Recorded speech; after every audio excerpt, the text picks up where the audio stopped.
تو آج انشاءاللہ العزیز میرا عنوان ہوگا قرآن کی بعض آیتوں اور کلمات کے فضائل، مطلب قرآن کی آیتیں جن کے فضائل بہرحال آتے ہیں، اور اسی طرح جو کلمات چند الفاظ قرآن کے جن کی فضائل جو ہے ثابت ہے۔ انشاءاللہ العزیز ایسی چند باتیں میں آپ کے سامنے رکھنے کی آج جو ہے کوشش کروں گا۔ آئیے آگے بڑھتے ہیں۔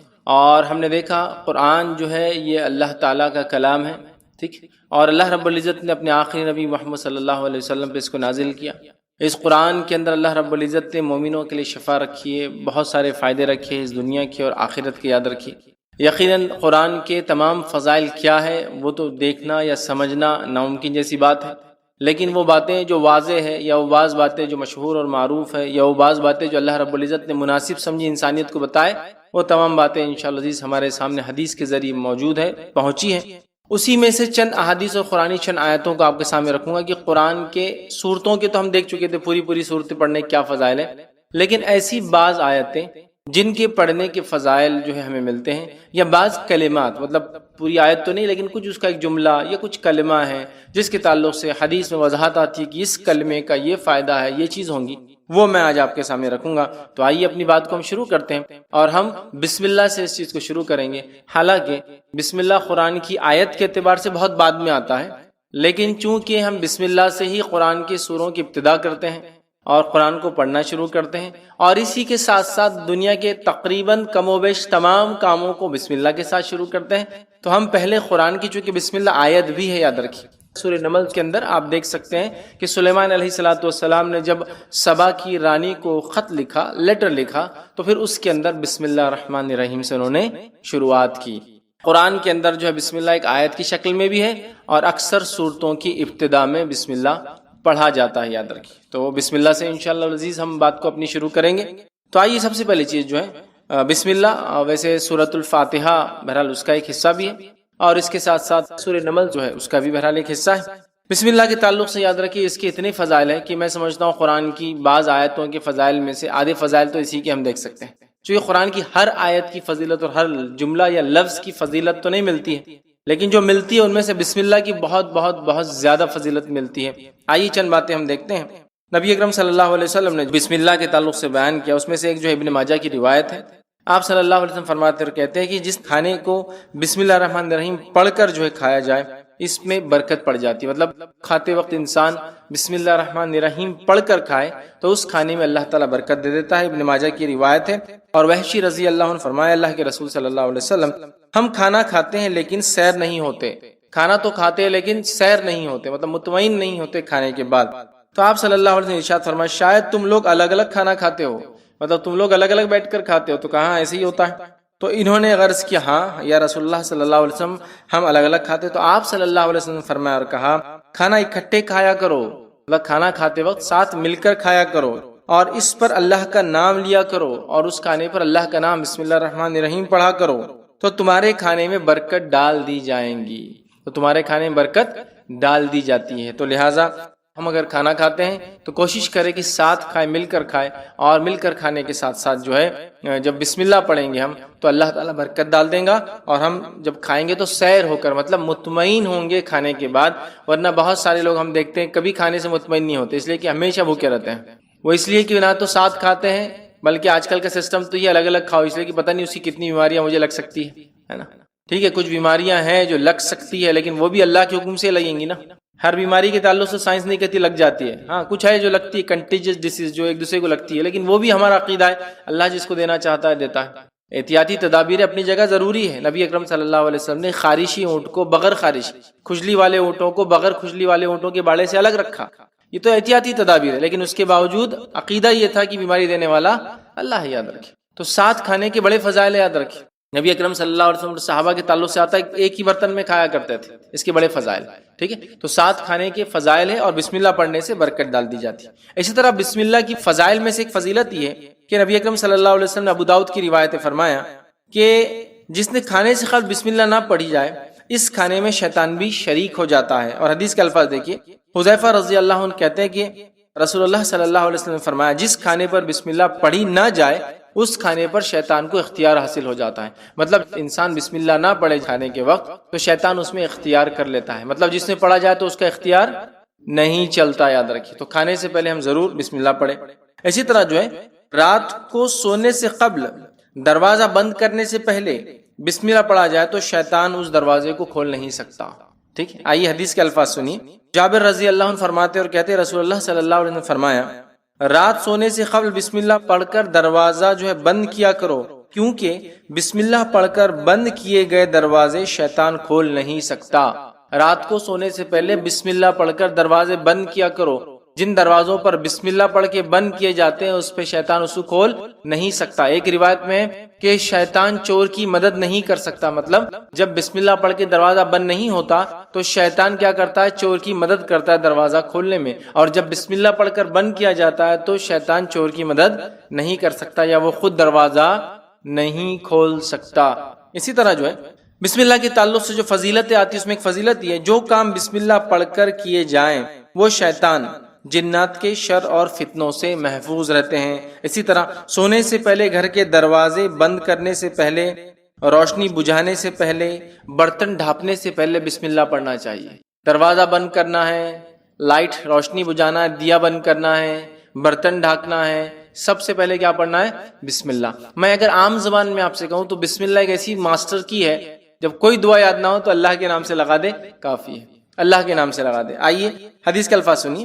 حدیث بخاری کی روایت ہے اور جابر رضی اللہ عنہ حدیث کو روایت کرتے ہیں کہ نبی اکرم صلی اللہ علیہ وسلم نے فرمایا جب رات کا اندھیرا چھا جائے تو اپنے بچوں کو گھروں میں روک لیا کرو، ٹھیک ہے، کیونکہ اس وقت شیاطین اور جن پھیل جاتے ہیں۔ جب اندھیرا ہوتا ہے مطلب دن اور رات ملتے ہیں، مغرب کا وقت شیطان پھیل جاتے ہیں تو بچوں کو اندر روک لینا چاہیے، اور جن پھیل جاتے ہیں عشاء سے کچھ دیر بعد بچوں کو چھوڑ دیا کرو، مطلب عشاء کے بعد پھر تم چھوڑ سکتے ہو، اس وقت کوئی مسئلہ نہیں، بچے محفوظ ہیں۔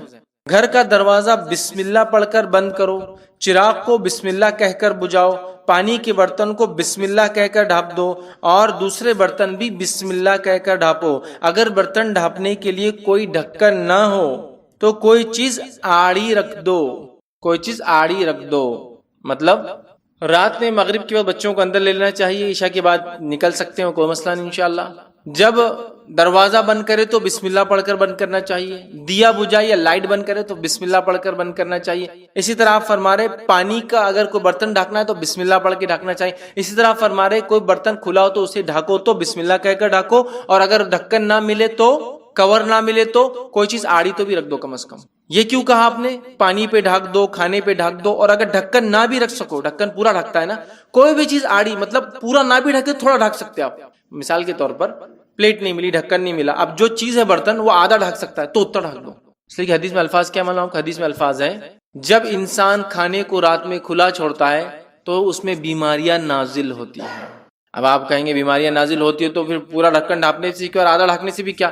جراثیم، مائکروبس تو ایسے رہتے کہیں سے بھی گھس سکتے۔ یہ معاملہ غائب کا ہے، غائب کا ہے کہ اللہ کیسے ڈھکن ڈھانکنے سے یا کوئی چیز رکھ دینے سے اس بیماری کو دور کر دیتا ہے، اس تک نہیں پہنچنے دیتا۔ اس سے پتہ چلا بیماریاں نازل ہوتی ہے، آسمان سے اترتی ہے۔ سمجھ رہے ہیں؟ کبھی انسانوں کو سزا کے طور پر اور کبھی آزمائشوں کے طور پر، سمجھ رہے ہیں بات؟ تو نازل ہوتی ہے تو ڈھانکنا چاہیے، رات میں ڈھانکنا، اور ڈھانکتے وقت کیا پڑھنا چاہیے؟ بسم اللہ۔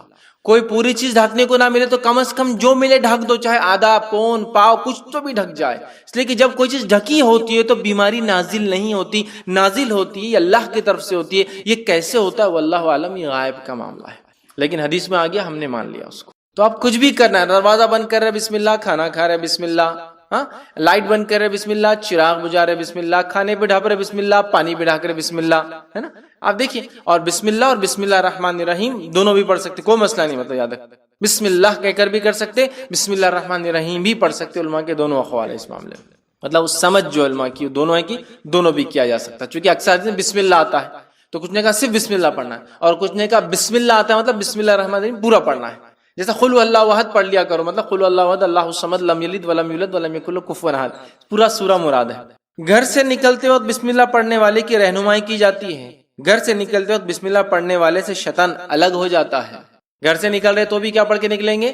بسم اللہ۔ آئیے حدیث کے الفاظ، ابو داؤد کی روایت ہے، انس بن مالک رضی اللہ عنہ فرماتے ہیں رسول اللہ صلی اللہ علیہ وسلم فرمایا جب آدمی اپنے گھر سے نکلتا ہے اور یہ دعا پڑھتا ہے بسم اللہ توکلت علی اللہ لا حول ولا قوۃ الا باللہ، جب یہ دعا پڑھ کے نکلتا ہے کہ اللہ کے نام سے نکلتا ہوں، اللہ پر بھروسہ کرتا ہوں، گناہ سے بچنے کی طاقت اور نیکی کے حصول کی قوت اللہ کی توفیق کے بغیر کسی میں نہیں۔ یہ اس کا ترجمہ تھا، یہی پڑھ کے نکلتا ہے۔ اس وقت اس کے حق میں یہ بات کہی جاتی ہے، سارے کاموں میں تیری رہنمائی کی گئی، تو کفایت کیا گیا۔ سارے کاموں میں اب جو تو گھر سے نکل کے کرے گا، تیری رہنمائی کی گئی، تو کفایت، تیرے لیے یہ چیز، یہ دعا کافی ہو گئی، کفایت کر گئی۔ ہر طرح کی برائی اور خسارے سے تو بچا لیا گیا۔ پس شیطان اس سے الگ ہو جاتا ہے، اب شیطان کو کچھ باقی نہیں رہتا، شیطان اس سے الگ ہو جاتا ہے، اور دوسرا شیطان اس سے کہتا ہے تم اس شخص پر کیسے مسلط ہو سکتے ہو جس کی رہنمائی کی گئی، جس کی کفایت کی گئی ہے۔ شیطان کو دوسرا شیطان بولتا اب اس پہ تم کنٹرول نہیں حاصل کر سکتے ہو، چونکہ اس کی کفایت کی گئی، اس کی رہنمائی کی گئی ہے، تو بسم اللہ پڑھ کر گھر سے نکلنا چاہیے، یاد رکھیے۔ اسی طرح جامع ترمذی کی روایت ہے، بسم اللہ کہنے سے شیطان ابن آدم کی شرمگاہ نہیں دیکھ سکتا۔ ٹھیک ہے، آئیے حدیث کے الفاظ سنیے۔ جامع ترمذی کی روایت ہے، بسم اللہ کہنے سے شیطان ابن آدم کی شرمگاہ نہیں دیکھ سکتا۔ حدیث کے الفاظ اس طرح سے، علی رضی اللہ عنہ فرماتے ہیں رسول اللہ صلی اللہ علیہ وسلم نے فرمایا بسم اللہ کہنا جنات کی آنکھوں اور بنی آدم مطلب انسان کی اولاد، مرد ہو یا عورت ہو، کی شرمگاہ کے درمیان پردہ بن جاتا ہے۔ جب انسان بسم اللہ پڑھتا ہے تو شیطان اور ابن آدم کی شرمگاہ کے بیچ میں بسم اللہ پردہ بن جاتا ہے نا۔ اور شیطان ایسے وقتوں میں جب انسان کپڑے اتارتا ہے، اس کو تاڑتا ہے، اس کو ستاتا ہے، اس کو تکلیف دینے کی پوری کوشش کرتا ہے۔ اس لیے حدیث میں آتا ہے کہ جب بیت الخلاء جاؤ تو دعا پڑھ کر جاؤ، ہے نا، دعا اس کی کہ اللہ میں خبث اور خبائث، جو خبیث قسم کی بدترین مرد اور عورت ان میں ہیں، ان سے پناہ مانگتا ہوں۔ اللہم انی اعوذ بک من الخبث والخبائث۔ ٹھیک ہے، میل اور فیمیل دونوں جن اور جنات جو برے ہوتے ہیں ان سے میں اللہ تیری پناہ چاہتا ہوں۔ سمجھ رہے بات کو؟ تو بہرحال بسم اللہ پڑھنے سے ابن آدم کی شرمگاہ انسان نہیں دیکھ سکتا۔ ٹھیک ہے، بسم اللہ پڑھنے سے انسان شیطان کے حملے سے محفوظ ہو جاتا ہے۔ آئیے مسلم کی روایت ہے، جابر بن عبداللہ رضی اللہ عنہ کے راوی فرماتے ہیں رسول اللہ صلی اللہ علیہ وسلم نے فرمایا، اور آپ نے فرماتے ہوئے سنا کہ آدمی اپنے گھر میں داخل ہونے سے پہلے اور کھانا کھانے سے پہلے اللہ عز و جل کا نام لیتا ہے، مطلب بسم اللہ الرحمن الرحیم پڑھتا ہے، تو شیطان اپنے ساتھیوں سے کہتا ہے یہاں تمہارے لیے ٹھکانہ ہے نہ کھانا ہے۔ جب آدمی گھر میں جا رہا ہے، بسم اللہ پڑھ کے جا رہا ہے، بسم اللہ پڑھ کے کھا رہا ہے، شیطان بولتا ہے نہ آج رہنے کی جگہ ہے، نہ آج یہاں کھانے کی جگہ ہے تمہارے، اپنے ساتھیوں کو بولتا ہے۔ اور جب آدمی اللہ کا نام لیے بغیر داخل ہوتا ہے تو شیطان کہتا ہے تمہارے لیے رہنے کی جگہ ہو گئی ہے۔ اور جب آدمی کھانا کھاتے وقت بسم اللہ نہیں کہتا تو شیطان کہتا تمہارے لیے کھانے کا انتظام بھی ہو گیا ہے۔ سمجھ رہا؟ تو انسان اگر کھانا کھاتے بسم اللہ نہ پڑھے، شیطان بولتا کھانے کا انتظام ہو گیا۔ بسم اللہ پڑھ کر گھر میں نہ داخل ہو تو شیطان کہتا رہنے کا انتظام ہو گیا۔ بسم اللہ پڑھ کے داخل تو لیکن کھاتے وقت نہ پڑھے تو کہتا ہے آج رہنے کا نہیں ہوا لیکن کھانے کا ہو گیا۔ بسم اللہ پڑھ کے داخل تو ہوا انسان لیکن کھانا کھاتے نہیں پڑا تو کہتا کھانے کا ہو گیا، رہنے کا نہیں ہوا۔ مطلب بسم اللہ کھانے سے پہلے، دروازہ بند کرنے سے پہلے، اٹھنے سے پہلے، کپڑے بدلنے سے پہلے، یا آدمی کپڑے اتار رہا ہے اس وقت بسم اللہ کہنا چاہیے، تو شیطان دیکھ نہیں سکتا، انسان شیطان سے مکمل محفوظ رہتا ہے۔ اسی طرح ہم بستری سے قبل بسم اللہ پڑھنے والے میاں بیوی کی اولاد شیطان کے شر سے محفوظ رہتی ہے۔ اور نبی اکرم صلی اللہ علیہ وسلم فرماتے ہیں، صحیح بخاری اور صحیح مسلم کی روایت، آپ نے فرمایا کہ عبداللہ بن عباس رضی اللہ عنہ کے راوی فرماتے ہیں رسول اللہ صلی اللہ علیہ وسلم فرمایا جب لوگوں میں سے کوئی اپنی بیوی کے پاس آنے کا ارادہ کرے تو یوں کہے بسم اللہ اللہم جنبنا الشیطان و جنب الشیطان ما رزقتنا، وہ یوں کہے جس کا ترجمہ ہے اللہ کے نام سے اے اللہ ہمیں شیطان سے دور رکھ اور اس اولاد سے بھی شیطان کو دور رکھ جو تو ہمیں عطا فرمائے۔ بس اگر اس نے ہم بستری کے دوران اس کی قسمت میں اولاد لکھی تھی، مطلب اس ہم بستری سے اگر اس کی قسمت میں اولاد لکھی تھی تو آپ فرماتے تو شیطان اسے کبھی ضر نہیں پہنچائیں گا، نقصان نہیں پہنچائیں گا۔ تو دعا میں سکھا دی، تو ہم بستری سے پہلے، دروازہ کھولنے سے پہلے، دروازہ بند کرنے سے پہلے، کھانے سے پہلے، چراغ بجھانے سے پہلے، لائٹ بند کرنے سے پہلے، لباس بدلنے سے پہلے۔ اسی طرح حدیث میں آتا ہے وضو سے پہلے بسم اللہ پڑھو، اس لیے کہ اس کا وضو نہیں جس نے بسم اللہ نہیں پڑھا، مطلب بہت ضروری، بڑا اہم ہے۔ وہاں بسم اللہ آ گیا تو گویا بسم اللہ، قرآن سے پہلے ہم بسم اللہ پڑھتے اللہ کے نام سے، گویا ہر کام کو اللہ رب العزت کے نام سے ہمیں شروع کرنا چاہیے۔ اس کی بڑی فضیلت ہے، یاد رکھیں، ٹھیک ہے۔ اسی طرح جو ہے ناگہانی آفت، اللہ ایسی چیز جو ایکسپیکٹ نہیں کیے تھے، آپ نے کوئی آفت آ گئی پر بسم اللہ پڑھی جائے تو اللہ سکینت نازل فرما دیتا ہے۔ اس لیے میں نے کہا بسم اللہ ماسٹر کی ہے، ایک ایسی دعا ہے کہ کچھ نہ آئے تو یہ کر لیجیے آپ، ٹھیک۔ آئیے الفاظ سنیے، یہ جو ہے سنن نسائی کی روایت ہے، اور جابر بن عبداللہ رضی اللہ عنہ کے راوی فرماتے ہیں کہ غزوہ احد کے روز نبی اکرم صلی اللہ علیہ وسلم جو ہے 12 انصاریوں کے ساتھ الگ تھلگ رہ گئے تھے، اس میں طلحہ بن عبید اللہ رضی اللہ عنہ بھی شامل تھے۔ مشرکوں نے ان کا گھیراؤ کر لیا، آپ صلی اللہ علیہ وسلم ان کی طرف پلٹتے ہوئے فرمایا ان لوگوں سے کون نپٹیں گا؟ حضرت طلحہ رضی اللہ عنہ نے عرض کیا کہ میں ان سے نپٹوں گا۔ چنانچہ طلحہ رضی اللہ عنہ نے تنہا 11 آدمیوں کے برابر قتال کیا، مطلب 11 آدمیوں سے انہوں نے اکیلے لڑا، ٹھیک ہے، اور قتال کیا، حتیٰ کہ آپ کے ہاتھ پر مشرک کی تلوار کی ایسی ضرب لگی، مطلب وہ لڑتے لڑتے ایک مشرک نے ایسی تلوار ماری کہ طلحہ رضی اللہ عنہ کی انگلیاں کٹ گئی، جس ہاتھ میں تلوار تھی وہ انگلیاں کٹ گئی، اور ان کے منہ سے سی کی آواز، انگلیاں کٹ گئی تو آواز نکلی، آدمی تکلیف سے، تو سی کی آواز نکلی۔ رسول اللہ صلی اللہ علیہ وسلم نے ارشاد فرمایا اگر تو بسم اللہ کہتا، اگر تو سی کے بدلے اللہ کا ذکر کرتا، بسم اللہ کہتا، تو فرشتے تجھے اوپر اٹھا لیتے حتیٰ کہ یہ لوگ بھی دیکھتے، ٹھیک ہے۔ اس کے بعد اللہ تعالیٰ نے مشرکوں کو ناکام کر دیا، تو آپ نے ان کی اس تکلیف پہ فرمایا کہ اگر تو اس تکلیف کی آواز میں کی جگہ بسم اللہ پڑھ لیتا تو فرشتے تجھے اٹھا لیتے اور سارے لوگ دیکھ سکتے اس کو۔ تکلیف، مصیبت، پریشانی ہے نا، انگلیاں کٹ گئی، ایسی تکلیف آئی جس کا ایکسپیکٹیشن نہیں تھا، تکلیف نہیں تو بسم اللہ، بچہ گرا آپ کا بسم اللہ، آپ گر گئے بسم اللہ، ہر جگہ، ہر، اس لیے ماسٹر کی ہے، مطلب ایسی چابی جس سے ہر دروازہ کھلتا ہے نا، ویسی دعا ہے، ہر چیز کچھ مصیبت، پریشانی، مشکل، کوئی کام شروع کرنا ہے، کوئی کام ختم کرنا ہے، کوئی چیز کھل رہی ہے، کوئی چیز بند ہو رہی ہے، ہر جگہ بسم اللہ، اللہ کے نام سے، چونکہ اللہ کا نام بے انتہا برکت ہے، جس کی کوئی انتہا، کوئی لمٹ نہیں، لمٹ لیس جو اس کے نام میں برکت ہے، ٹھیک ہے۔ تو اس کو ہم اپنا معمول بنا لے، بسم اللہ بسم اللہ بسم اللہ کہنے کی ایک عادت ڈالے، یاد رکھ، ٹھیک ہے۔ تو بسم اللہ کے ویسے بڑے بڑے فضائل ہیں، میں نے یہاں کچھ ہی رکھے، یاد رکھی، اور بھی ہے، وقت نہیں کہ میں ساری چیزوں کو بسم اللہ کی اور کیا کیا فضائل آتے رکھوں، لیکن میں سمجھتا ہوں بہت ساری رکھ دیا، بسم اللہ کی اہمیت پتہ چل گئی، بسم اللہ بڑی اہم چیز ہے۔ بہت سارے لوگ پوچھتے ہیں کیا ہم دوا کھائے تو بھی بسم اللہ پڑھیں، اس لیے کہ بسم اللہ سے تو برکت آ جاتی ہے، تو بہت سے لوگ بسم اللہ نہیں پڑھ کے دوا کھاتے ہیں، تو نہیں، بسم اللہ پڑھ کے تو بیماری میں برکت آ جائیں گی، لیکن اگر تھوڑا عقل سے بھی سوچے، عقل سے بھی سوچے، تو دوا بیماری کے لیے کھاتے یا شفا کے لیے کھاتے ہیں؟ شفا کے لیے، تو برکت دوا میں آئیں گی یا بیماری میں آئیں گی؟ دوا میں آئیں گی، لیکن کیسا لوگ پتہ نہیں، بہت سے لوگ میں جانتا ہوں، بلکہ اکثر لوگ بولتے دوا کھاتے ہو بسم اللہ نہیں پڑھنا، اس لیے کہ اس سے برکت آ جاتی تو بیماری میں برکت آ جائیں گی۔ ارے میرے بھائی، دوا تم بیماری کے لیے کھا رہے ہو، لیکن دوا بیماری کو ہٹانے کے لیے کھا رہے ہو، تو دوا میں برکت آئیں گی یا بیماری میں؟ دوا میں۔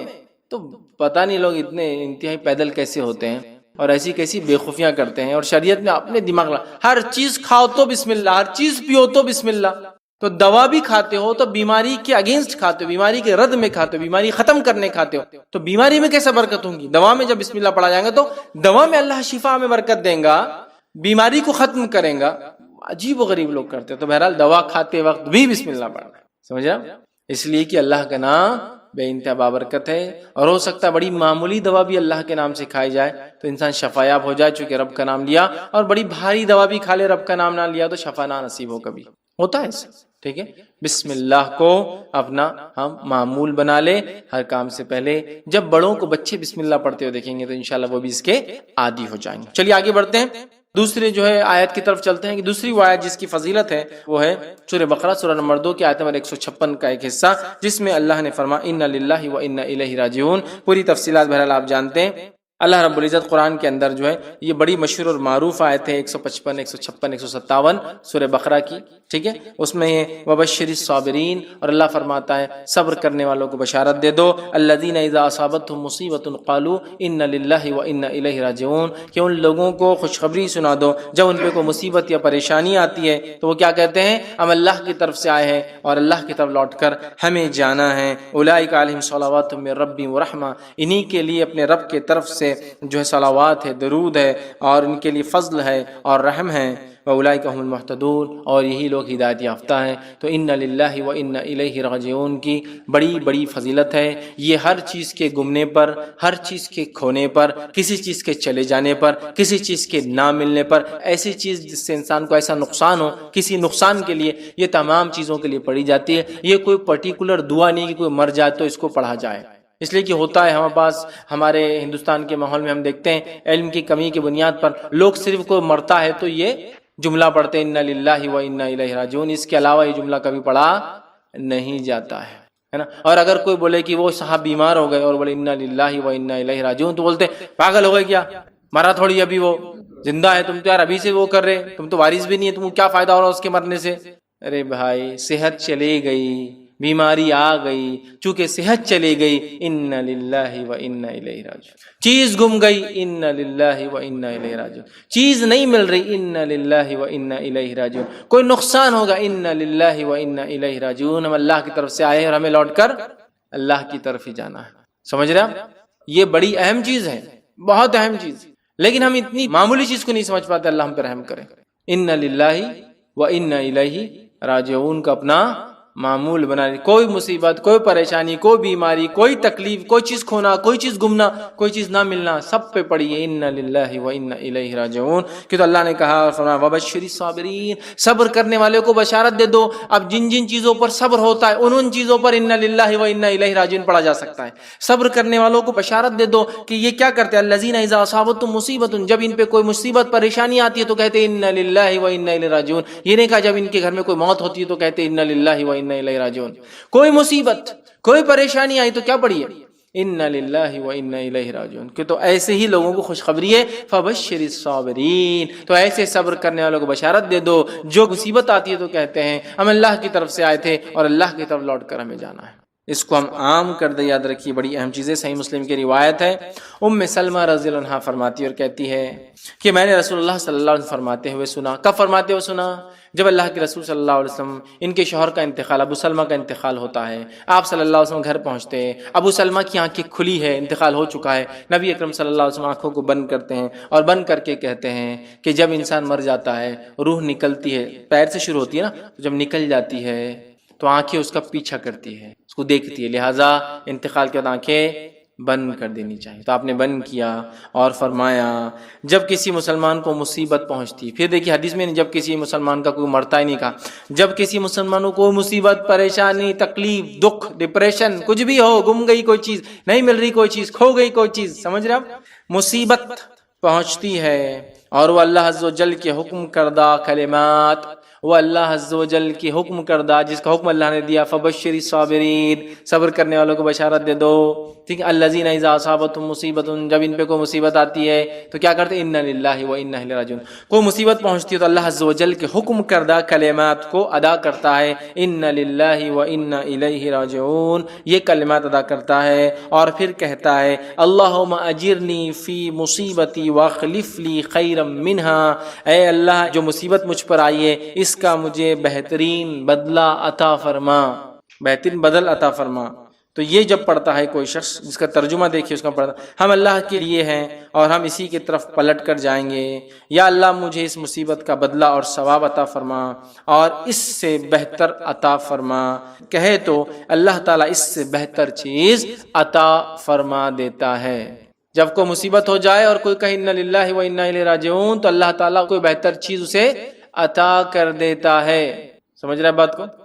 ابو ام سلمہ رضی اللہ عنہ فرماتی، آگے اس حدیث کے اندر اور اس میں وضاحت نہیں، دوسرے واقعے میں آتا ہے، انہوں نے یہ کلمات پڑھے، انہوں نے یہ کلمات پڑھ لی جب اللہ کے رسول صلی اللہ علیہ وسلم کہتے ہوئے سنا، ٹھیک ہے، اور پھر کہتی ہے جب میرے شوہر کے انتقال ہونے کے بعد میں نے عدت گزار لی تب مجھے نبی اکرم صلی اللہ علیہ وسلم کا پیغام آ گیا اور انہوں نے ان کے شوہر کے انتقال پر پڑھا تھا انا للہ و انا الیہ راجعون، اے اللہ اس مصیبت کا مجھے بدلہ اور اس سے اچھا بدلہ عطا فرما۔ اب وہ انتظار کر رہی تھی اس سے اچھا کیا ملے گا ابو سلمہ سے۔ ابو سلمہ جو ہے ان کی بڑے فضائل، یاد رکھیے بہت جلیل القدر صحابہ میں سے ہے اور یہ سب سے پہلے ہجرت کرنے والے لوگوں میں سے، بدری صحابہ میں سے۔ اب یہ سوچ رہی تھی اس سے اچھا کیا ہو سکتا ہے دنیا میں شوہر کے اعتبار سے، تو اللہ کے رسول صلی اللہ علیہ وسلم کا پیغام آیا جس سے اچھا کچھ بھی نہیں ہو سکتا ہے نا، جس سے اچھا کچھ بھی نہیں ہو سکتا ہے۔ پھر انہی کا ایک واقعہ ہے، اب نکاح ہو گیا اللہ کے رسول صلی اللہ علیہ وسلم سے، ایک مرتبہ خیال آیا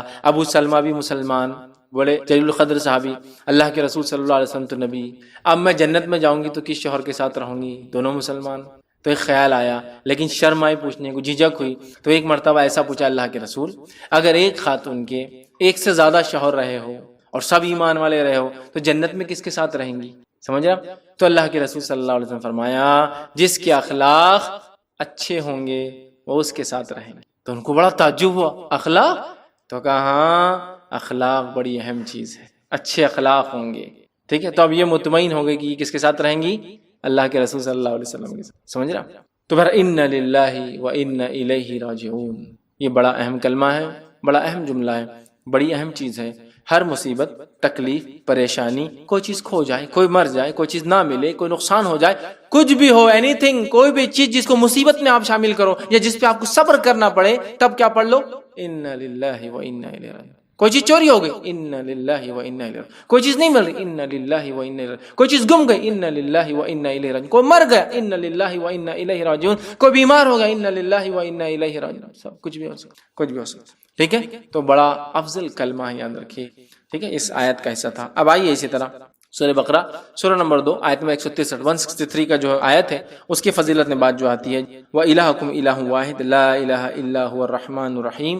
یہ آیت کے تعلق سے جو فضائل آتے ہیں وہ یہ ہیں۔ جامع ترمذی کی روایت ہے، اسماء بنت یزید رضی اللہ عنہا فرماتی اور کہتی ہیں کہ نبی اکرم صلی اللہ علیہ وسلم نے فرمایا اور کہا، اسم اعظم ان 2 آیتوں میں ہے۔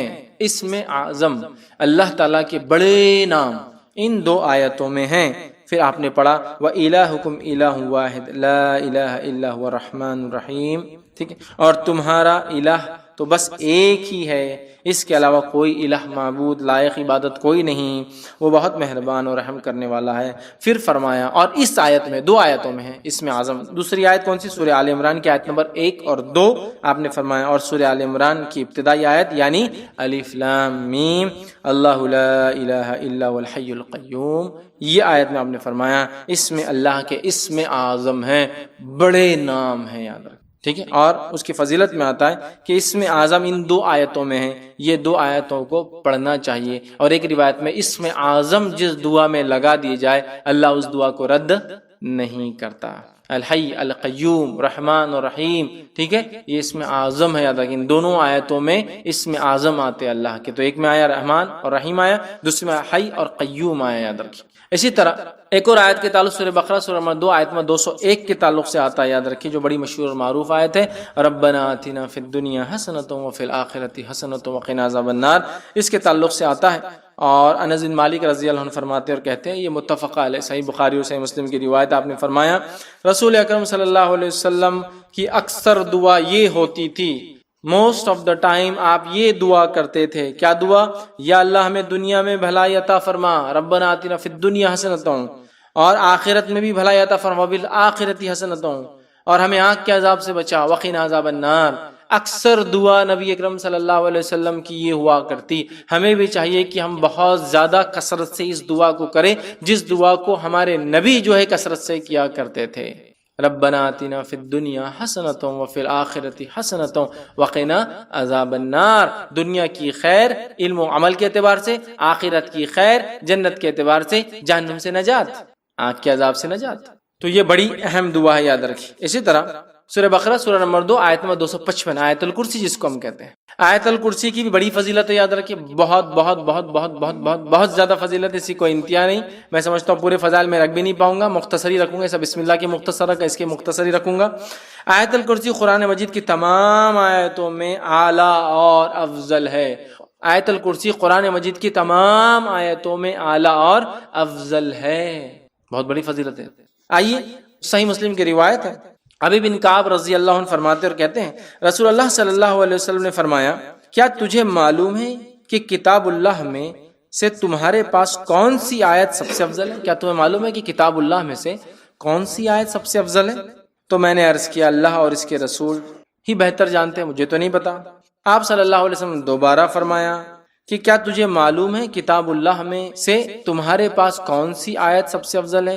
میں نے عرض کیا، اللہ لا الہ الا هو الحی القیوم، یہ آیت الکرسی۔ آپ صلی اللہ علیہ وسلم نے میرے سینے پر جو ہے ہاتھ پھیرا، مطلب صحابہ دیتے نا، ارے ماشاءاللہ، سینے پر جو ہاتھ پھیرا اور فرمایا، ابو المنذر، ٹھیک ہے، ان کی کنیت تھی یہ، تجھے علم مبارک ہو۔ تو اللہ لا الہ الا هو الحی القیوم، یہ جو آیت الکرسی ہے، یہ آیت یاد رکھیے سب سے افضل آیت ہے، بہت افضل، بہت فضیلت والی آیت ہے، اس کو ہم بکثرت پڑھنے کی کوشش کیا کریں۔ اسی طرح جو ہے ایک روایت میں آتا ہے، یہ ابو داؤد کی روایت ہے، رسول اللہ صلی اللہ علیہ وسلم صفا مسجد نبوی سے متصل مہاجرین کی رہائش گاہ مطلب ایک جگہ تھی، وہاں تشریف لائے تو ایک آدمی نے آپ صلی اللہ علیہ وسلم پوچھا، یا رسول اللہ صلی اللہ علیہ وسلم قرآن مجید میں سب سے زیادہ بڑی اور عظمت والی آیت کون سی ہے؟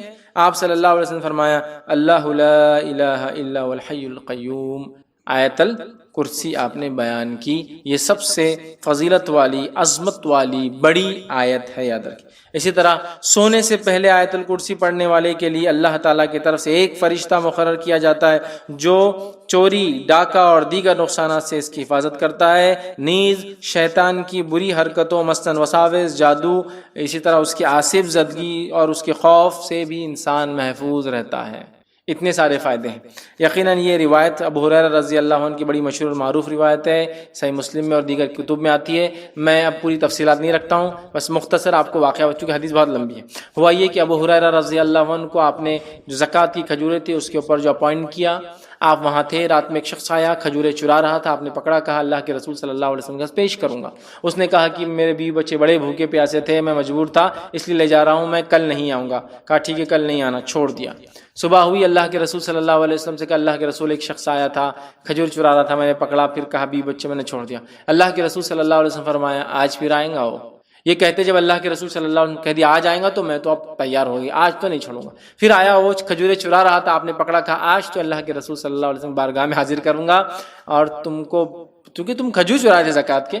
کہا نہیں، میرے بیوی بچے بھوکے تھے، یہ تھے وہ تھے، بڑا اس نے رونا رویا، ان کو رحم آیا، پھر چھوڑ دیا۔ صبح ہوئی، اللہ کے رسول صلی اللہ علیہ وسلم فجر نے پوچھا کیا ہوا ابو ہریرہ تمہارے قیدی کا؟ کہاں جایا تھا؟ کہا کہاں ہے پھر؟ تو کہا آج بھی چھوڑ دیا میں نے اس کو، لیکن اس نے کہا کل نہیں آئیں گا، تو کہا آج بھی آئیں گا وہ۔ یہ کہتے وہ اب میں نے سوچ لیا آج تو اس کو نہیں جانے دوں گا۔ پھر وہ کہتے میں نے رات میں پورا مستعدی کے ساتھ میں کھڑا تھا، پھر وہ آیا، آتے ہی میں نے کھجور چرا دیا، پکڑا، کہا آج تو تجھے لے کر ہی جاؤں گا، یہ تھرڈ ٹائم ہے، 2 ٹائم تو معاف کر دیا۔ کہا ٹھیک ہے تم مجھے چھوڑ دو، میں تمہیں ایک ایسی خیر کی بات بتاؤں گا جس دعا کو تم اگر رات پڑھ لو سونے سے پہلے تو ایک فرشتہ صبح تک تمہاری حفاظت کریں گا۔ اب چونکہ صحابہ خیر کے متلاشی اور خیر کے بہت زیادہ وہ تھے، حریص تھے، کہا اچھا خیر کا کوئی چیز دے رہا ہے رات میں پڑھنے سے فرشتہ؟ کہا ٹھیک ہے بولو چھوڑ دوں گا۔ تو کہا اگر تم آیت الکرسی پڑھ لو تو ایک فرشتہ تمہاری شیطان سے صبح تک حفاظت کریں گا۔ صبح ہوئی، نبی اکرم صلی اللہ علیہ وسلم کا ابو ہریرہ کیا ہوا کل قیدی کا؟ کہا پھر آیا تھا۔ کہا کہاں ہے پھر؟ تو کہا چھوڑ دیا۔ تو کہا کیا کہا؟ تو کہا اس لیے چھوڑ دیا کہ اس نے مجھے ایک دعا سکھائی، اور اس نے کہا آپ صلی اللہ علیہ وسلم فرمایا کیا دعا سکھائی؟ تو اس نے کہا جو شخص رات سوتے وقت آیت الکرسی پڑھ کر سوئیں گا تو ایک فرشتہ صبح تک اس کی فجر تک حفاظت کریں گا۔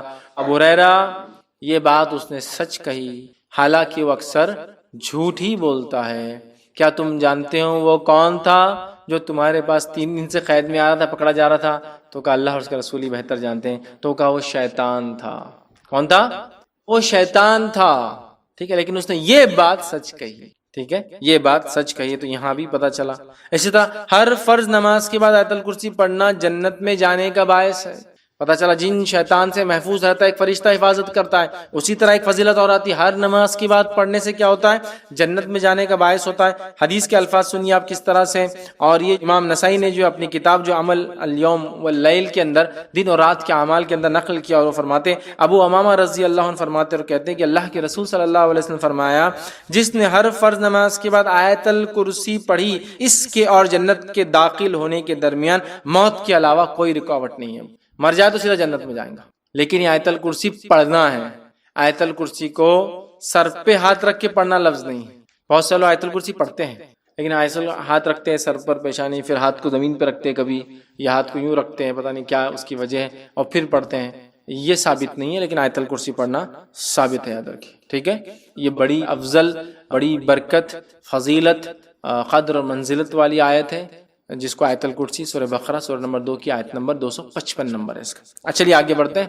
اسی طرح وہ آیت جس کی فضیلت ثابت ہے اس میں ہے سورہ بقرہ سورہ نمبر 2 کی آیت نمبر 285 اور 286، 285 اور 286، یاد رکھیں، اس کی بڑی فضیلت ثابت ہے، بڑی فضیلت۔ ایک فضیلت اس کی تو یہ ثابت ہے کہ نبی اکرم صلی اللہ علیہ وسلم جب آسمانی سفر آپ کو کرایا گیا، جس کو ہم کیا کہتے ہیں؟ معراج، تو معراج میں آپ کو جو تحفے ملے ان تحفوں میں سے ایک تحفہ تھا نماز 5 وقت کی، دوسرا تحفہ تھا یہ 2 آیتیں اللہ کے رسول صلی اللہ علیہ وسلم کو سیدھے دی گئی بغیر فرشتوں کے۔ یہ 2 آیتیں وہاں ملی تھی آپ کو، کہاں؟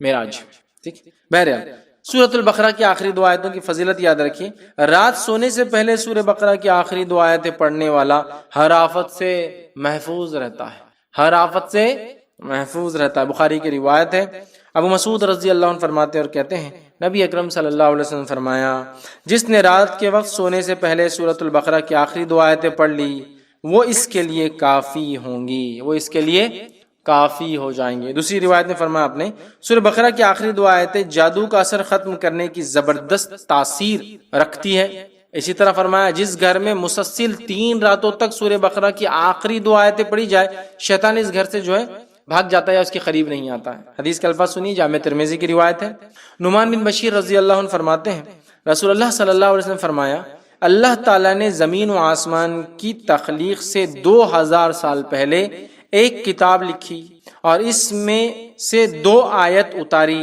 جس پر سورہ بقرہ ختم ہوتی ہے۔ اگر یہ آیت مسلسل 3 رات تک پڑھی جائے تو شیطان اس گھر کے قریب بھی نہیں بھٹکیں گا۔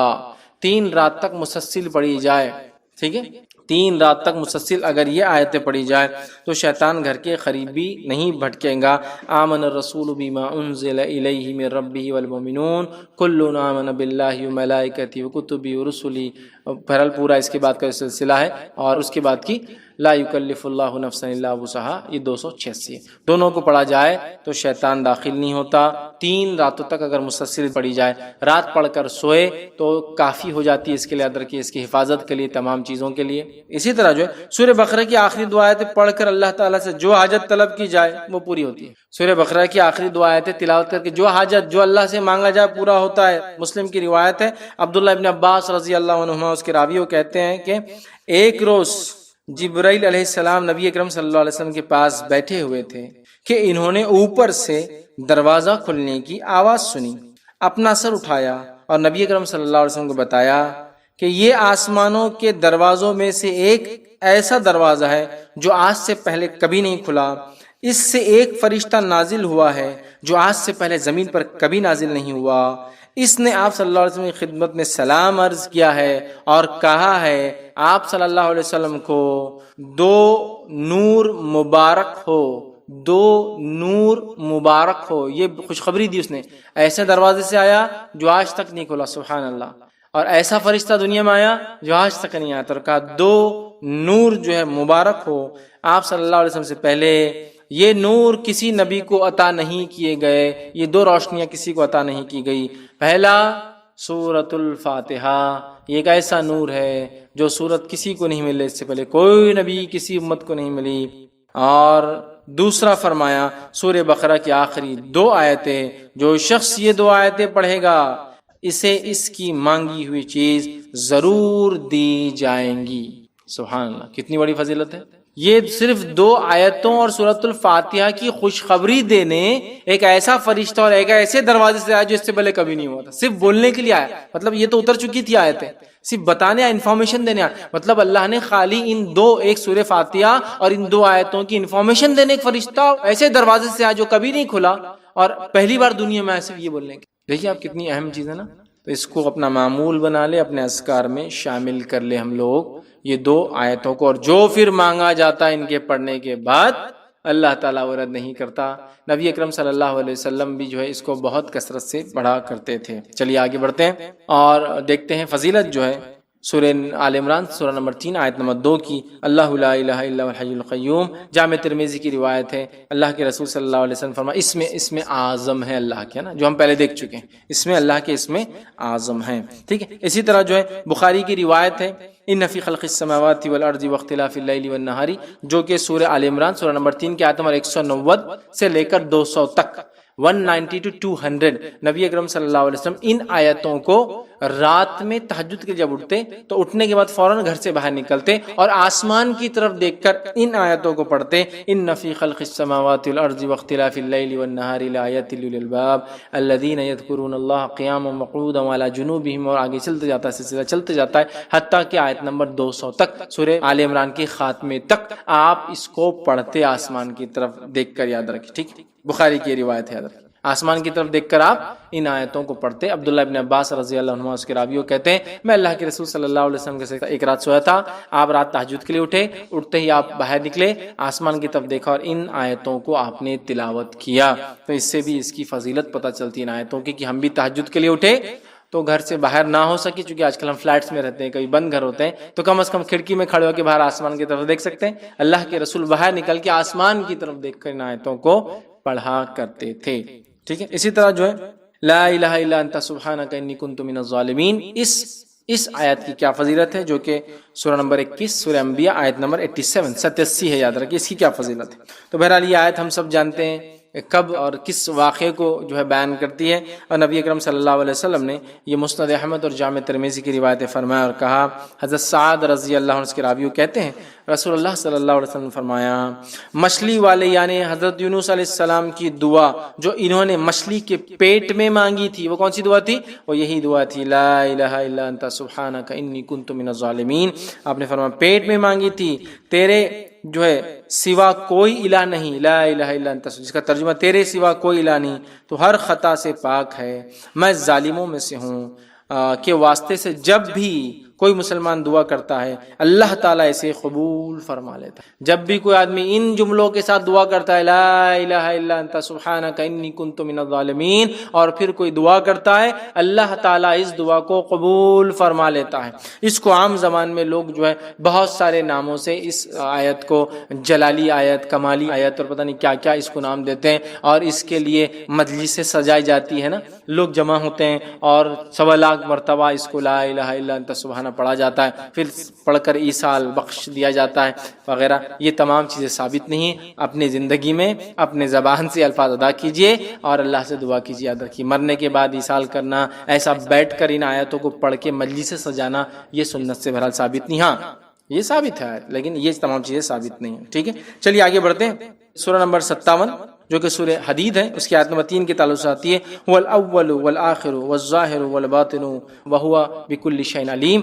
اس آیت کی فضیلت کے تعلق سے آتا ہے، ابو داؤد کی روایت ہے، عبداللہ بن عباس رضی اللہ عنہما اس کے راوی فرماتے اور کہتے ہیں، جب تو اپنے دل میں تھکاوٹ محسوس کرے تو یہ آیت تلاوت کرو، هو الاول والآخر والظاہر والباطن وهو بكل شيء علیم۔ تو وہی اول ہے، وہی آخر ہے، وہی ظاہر ہے، وہی باطن ہے، اور وہی ہر چیز کا علم رکھنے والا ہے۔ اگر یہ کوئی غم، کوئی مشکل، کوئی ڈپریشن ہو تو اس آیت کو دل میں انسان جو ہے پڑھا کرے، ٹھیک۔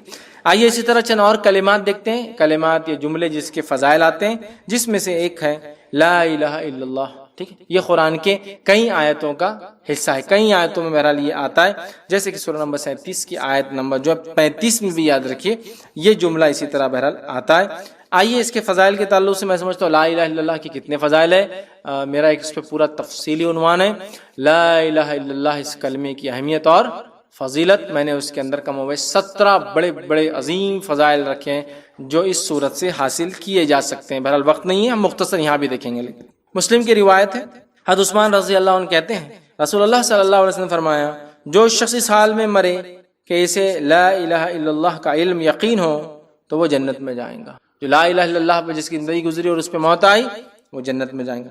بخاری کی روایت ہے، ابو ہریرہ رضی اللہ عنہ فرماتے اور کہتے ہیں نبی اکرم صلی اللہ علیہ وسلم فرمایا کہا، قیامت کے روز میری سفارش سے فیضیاب ہونے والے لوگ وہ ہیں جنہوں نے سچے دل سے اور جی اور جان سے لا الہ الا اللہ کا قرار کیا ہوں گا۔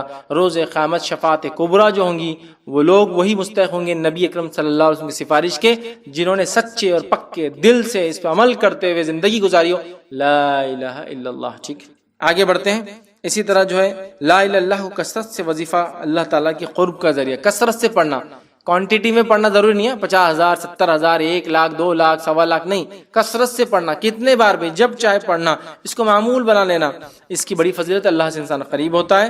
ابو ہریرہ رضی اللہ عنہ اس کے راوی، جامع ترمذی کی حدیث ہے، نبی اکرم صلی اللہ علیہ وسلم نے فرمایا، جب بندہ سچے دل سے لا الہ الا اللہ کہتا ہے تو اس کے لیے آسمان کے دروازے کھول دیے جاتے ہیں یہاں تک کہ وہ عرش تک پہنچ جاتا ہے، بشرطے کہ کبیرہ گناہوں سے بچتا رہا ہو۔ کبیرہ گناہ سے بچتا رہا ہو، بہت اس کی فضیلت ہے، بہت۔ ایک مرتبہ موسیٰ علیہ الصلوۃ والسلام نے کہا اللہ مجھے ایسا کلمہ دے جس کو میں پڑھ کر تیری حمد و ثنا کروں. اللہ نے کہا لا الہ الا اللہ. موسیٰ علیہ السلام نے کہا اللہ یہ تو سب پڑھتے ہیں, مجھے کچھ اسپیشل چاہیے تھا. اللہ نے کہا موسیٰ کیا تم اسے معمولی سمجھتے ہو؟ اگر پلڑے میں میزان میں ساری کائنات ایک طرف رکھ دی جائے اور صرف لا الہ ایک طرف رکھ دیا جائے تو لا الہ الا اللہ کا پلڑا بھاری ہو جائیں گا, بھاری ہو جائیں گا. بہت افضل ہے. حدیث میں آتا ہے کہ ایک شخص جس کے 99 دفتر جو گناہوں سے بھرے ہوں گے, 99 دفتر, ہر دفتر کا سائز, ہر رجسٹر کا سائز, ہر نام اعمال کا سائز اس کے زمین سے لے کے آسمان تک کھولا جائے گا رول ایک ایک. 99 ایسے رجسٹرز فل ہوں گے گناہوں سے اور سب کا حساب و کتاب ہوگا. اللہ تعالیٰ کہیں گا اس کا بھی حساب و کتاب کیا جائے. وہ شخص کہیں گا اللہ میرا کیا حساب کرتا ہے, کیوں مذاق اڑاتا ہے میرا. 99 دفتر گناہوں سے فل ہے, کیا ہوگا. لیکن اللہ کہیں گا آج انصاف کا دن ہے, ذرہ برابر بھی نا انصافی نہیں ہوں گی. فرشتوں سے حکم جاؤ اس کا جو نیکی دے دو اسے ایک چھوٹا سا پیپر. حدیث میں آتا ہے مطلب 99 رجسٹر تو فل ہے گناہوں سے, چھوٹا پیپر بطاقہ, حدیث بطاقہ بولتے اس حدیث کو. بطاقہ بولتے آئی کارڈ یا وزٹنگ کارڈ کو جنرلی آپ گلف میں جائیں گے بولتے بطاقہ آئی ڈی, ٹھیک. اسے ایک چھوٹا سا پیپر پہ لکھ کے دے دیا گیا 30 نیکی بطاقہ. سارے لوگ دفتر کے دفتر نیکیوں کے بھرے لے جا رہے ہیں. اس کے 99 دفتر فل ہے, رجسٹرز فل ہے گناہوں سے. ایک ایک کی وسعت زمین و آسمان کے برابر اتنے بڑے بڑے کھلیں گے, لیکن ایک بطاقہ ملے گا صرف. جب اللہ کے پاس جائیں گے اللہ کہیں گا اس کا حساب کتاب لاؤ. وہ کہیں گا اللہ کیوں مجھے شرمندہ کرتا ہے, کیا ہے کچھ بھی نہیں. اللہ کہیں گا آج تو انصاف کا دن ہے, جو کچھ ہوگا. اور وہ ایک بطاقہ کہیں گے بس اتنا ہے میرے پاس, ایک چٹھی.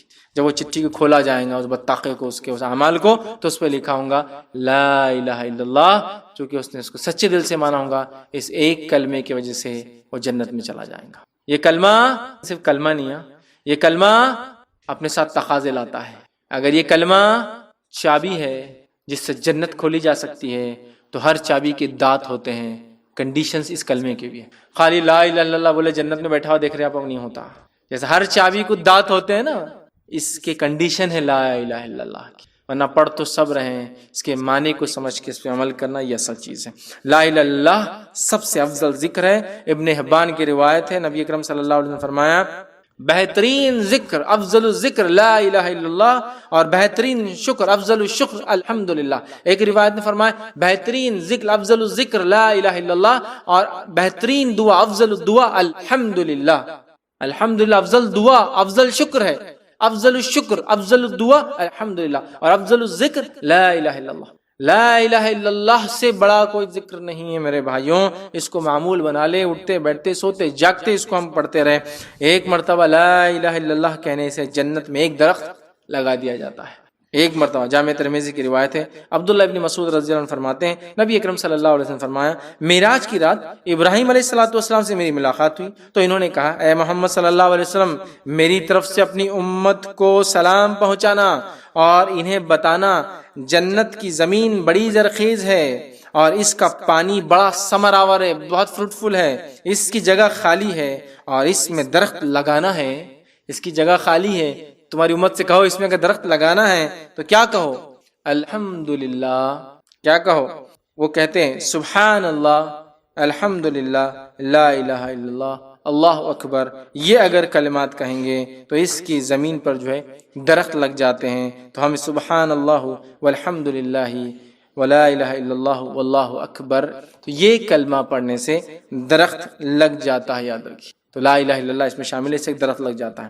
اسی طرح موت کے وقت لا الہ الا اللہ کہنے والا جنتی ہے. ابو داؤد کی روایت ہے, معاذ بن جبل رضی اللہ عنہ فرماتے اور کہتے ہیں اللہ کے رسول صلی اللہ علیہ وسلم فرمایا اور کہا مرتے وقت جس کی زبان پر آخری الفاظ لا الہ الا اللہ ہوں گے وہ جنت میں جائیں گا. ایک روایت نے فرمایا لقنوا موتاکم لا الہ الا اللہ, اپنے مرنے والوں کو وصیت کرو, تلقین کرو لا الہ الا اللہ, چونکہ جو اس سے مر گیا وہ جنت میں. بڑا اہم کلمہ ہے, ظاہر سی بات ہے انہی کی زبانوں پر آتا ہے جو اپنی زندگیاں اس پر گزارتے ہیں. یاد رکھیں, ٹھیک ہے.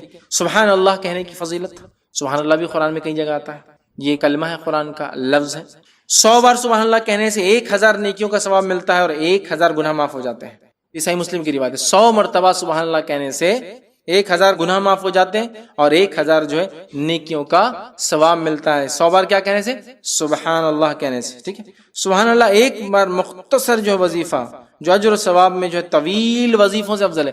سبحان اللہ ایک ایسا مختصر وظیفہ ہے جو طویل لمبے لمبے وظیفوں سے زیادہ افضل ہے۔ آئیے اس تعلق سے میں آپ کو ایک پوری روایت سناتا ہوں۔ صحیح مسلم کی روایت ہے، جویریہ رضی اللہ عنہا جو امہات المومنین ہماری ماؤں میں سے ایک ماں ہیں، روایت کی کہ نبی اکرم صلی اللہ علیہ وسلم فجر کے لیے گھر سے نکلے تو میں جو ہے نماز کی جگہ بیٹھی ہوئی تھی وظیفہ کرتے ہوئے، اللہ کا ذکر کرتے ہوئے۔ وظیفہ مطلب اللہ کا ذکر کرتے ہوئے بیٹھی تھی۔ جب نبی اکرم صلی اللہ علیہ وسلم نماز صبح فجر کی تب سے بیٹھی ہوئی تھی، مطلب صبح سے بالکل ایک دم فجر پڑھ کے بیٹھ گئی تھی وظیفہ کرتے ہوئے، آپ سے ابھی فجر کی نماز فرض نماز کے لیے جا رہے تھے۔ اس کے بعد رسول اللہ صلی اللہ علیہ وسلم چاشت کے وقت تشریف لائے واپس، چاشت کے وقت مطلب سورج نکلنے کے بعد آپ جو ہے گھر میں تشریف لائے، مطلب ایک کافی لمبا وقت، وہ کئی گھنٹے گزار چکی تھی اسی جگہ، واپس تشریف لائے تو دیکھا کہ جویریہ رضی اللہ عنہ اسی وقت تک اسی مصلی پر بیٹھی ہوئی ذکر کر رہی، تب تک چارج مطلب کئی گھنٹوں سے اللہ کا ذکر کر رہی۔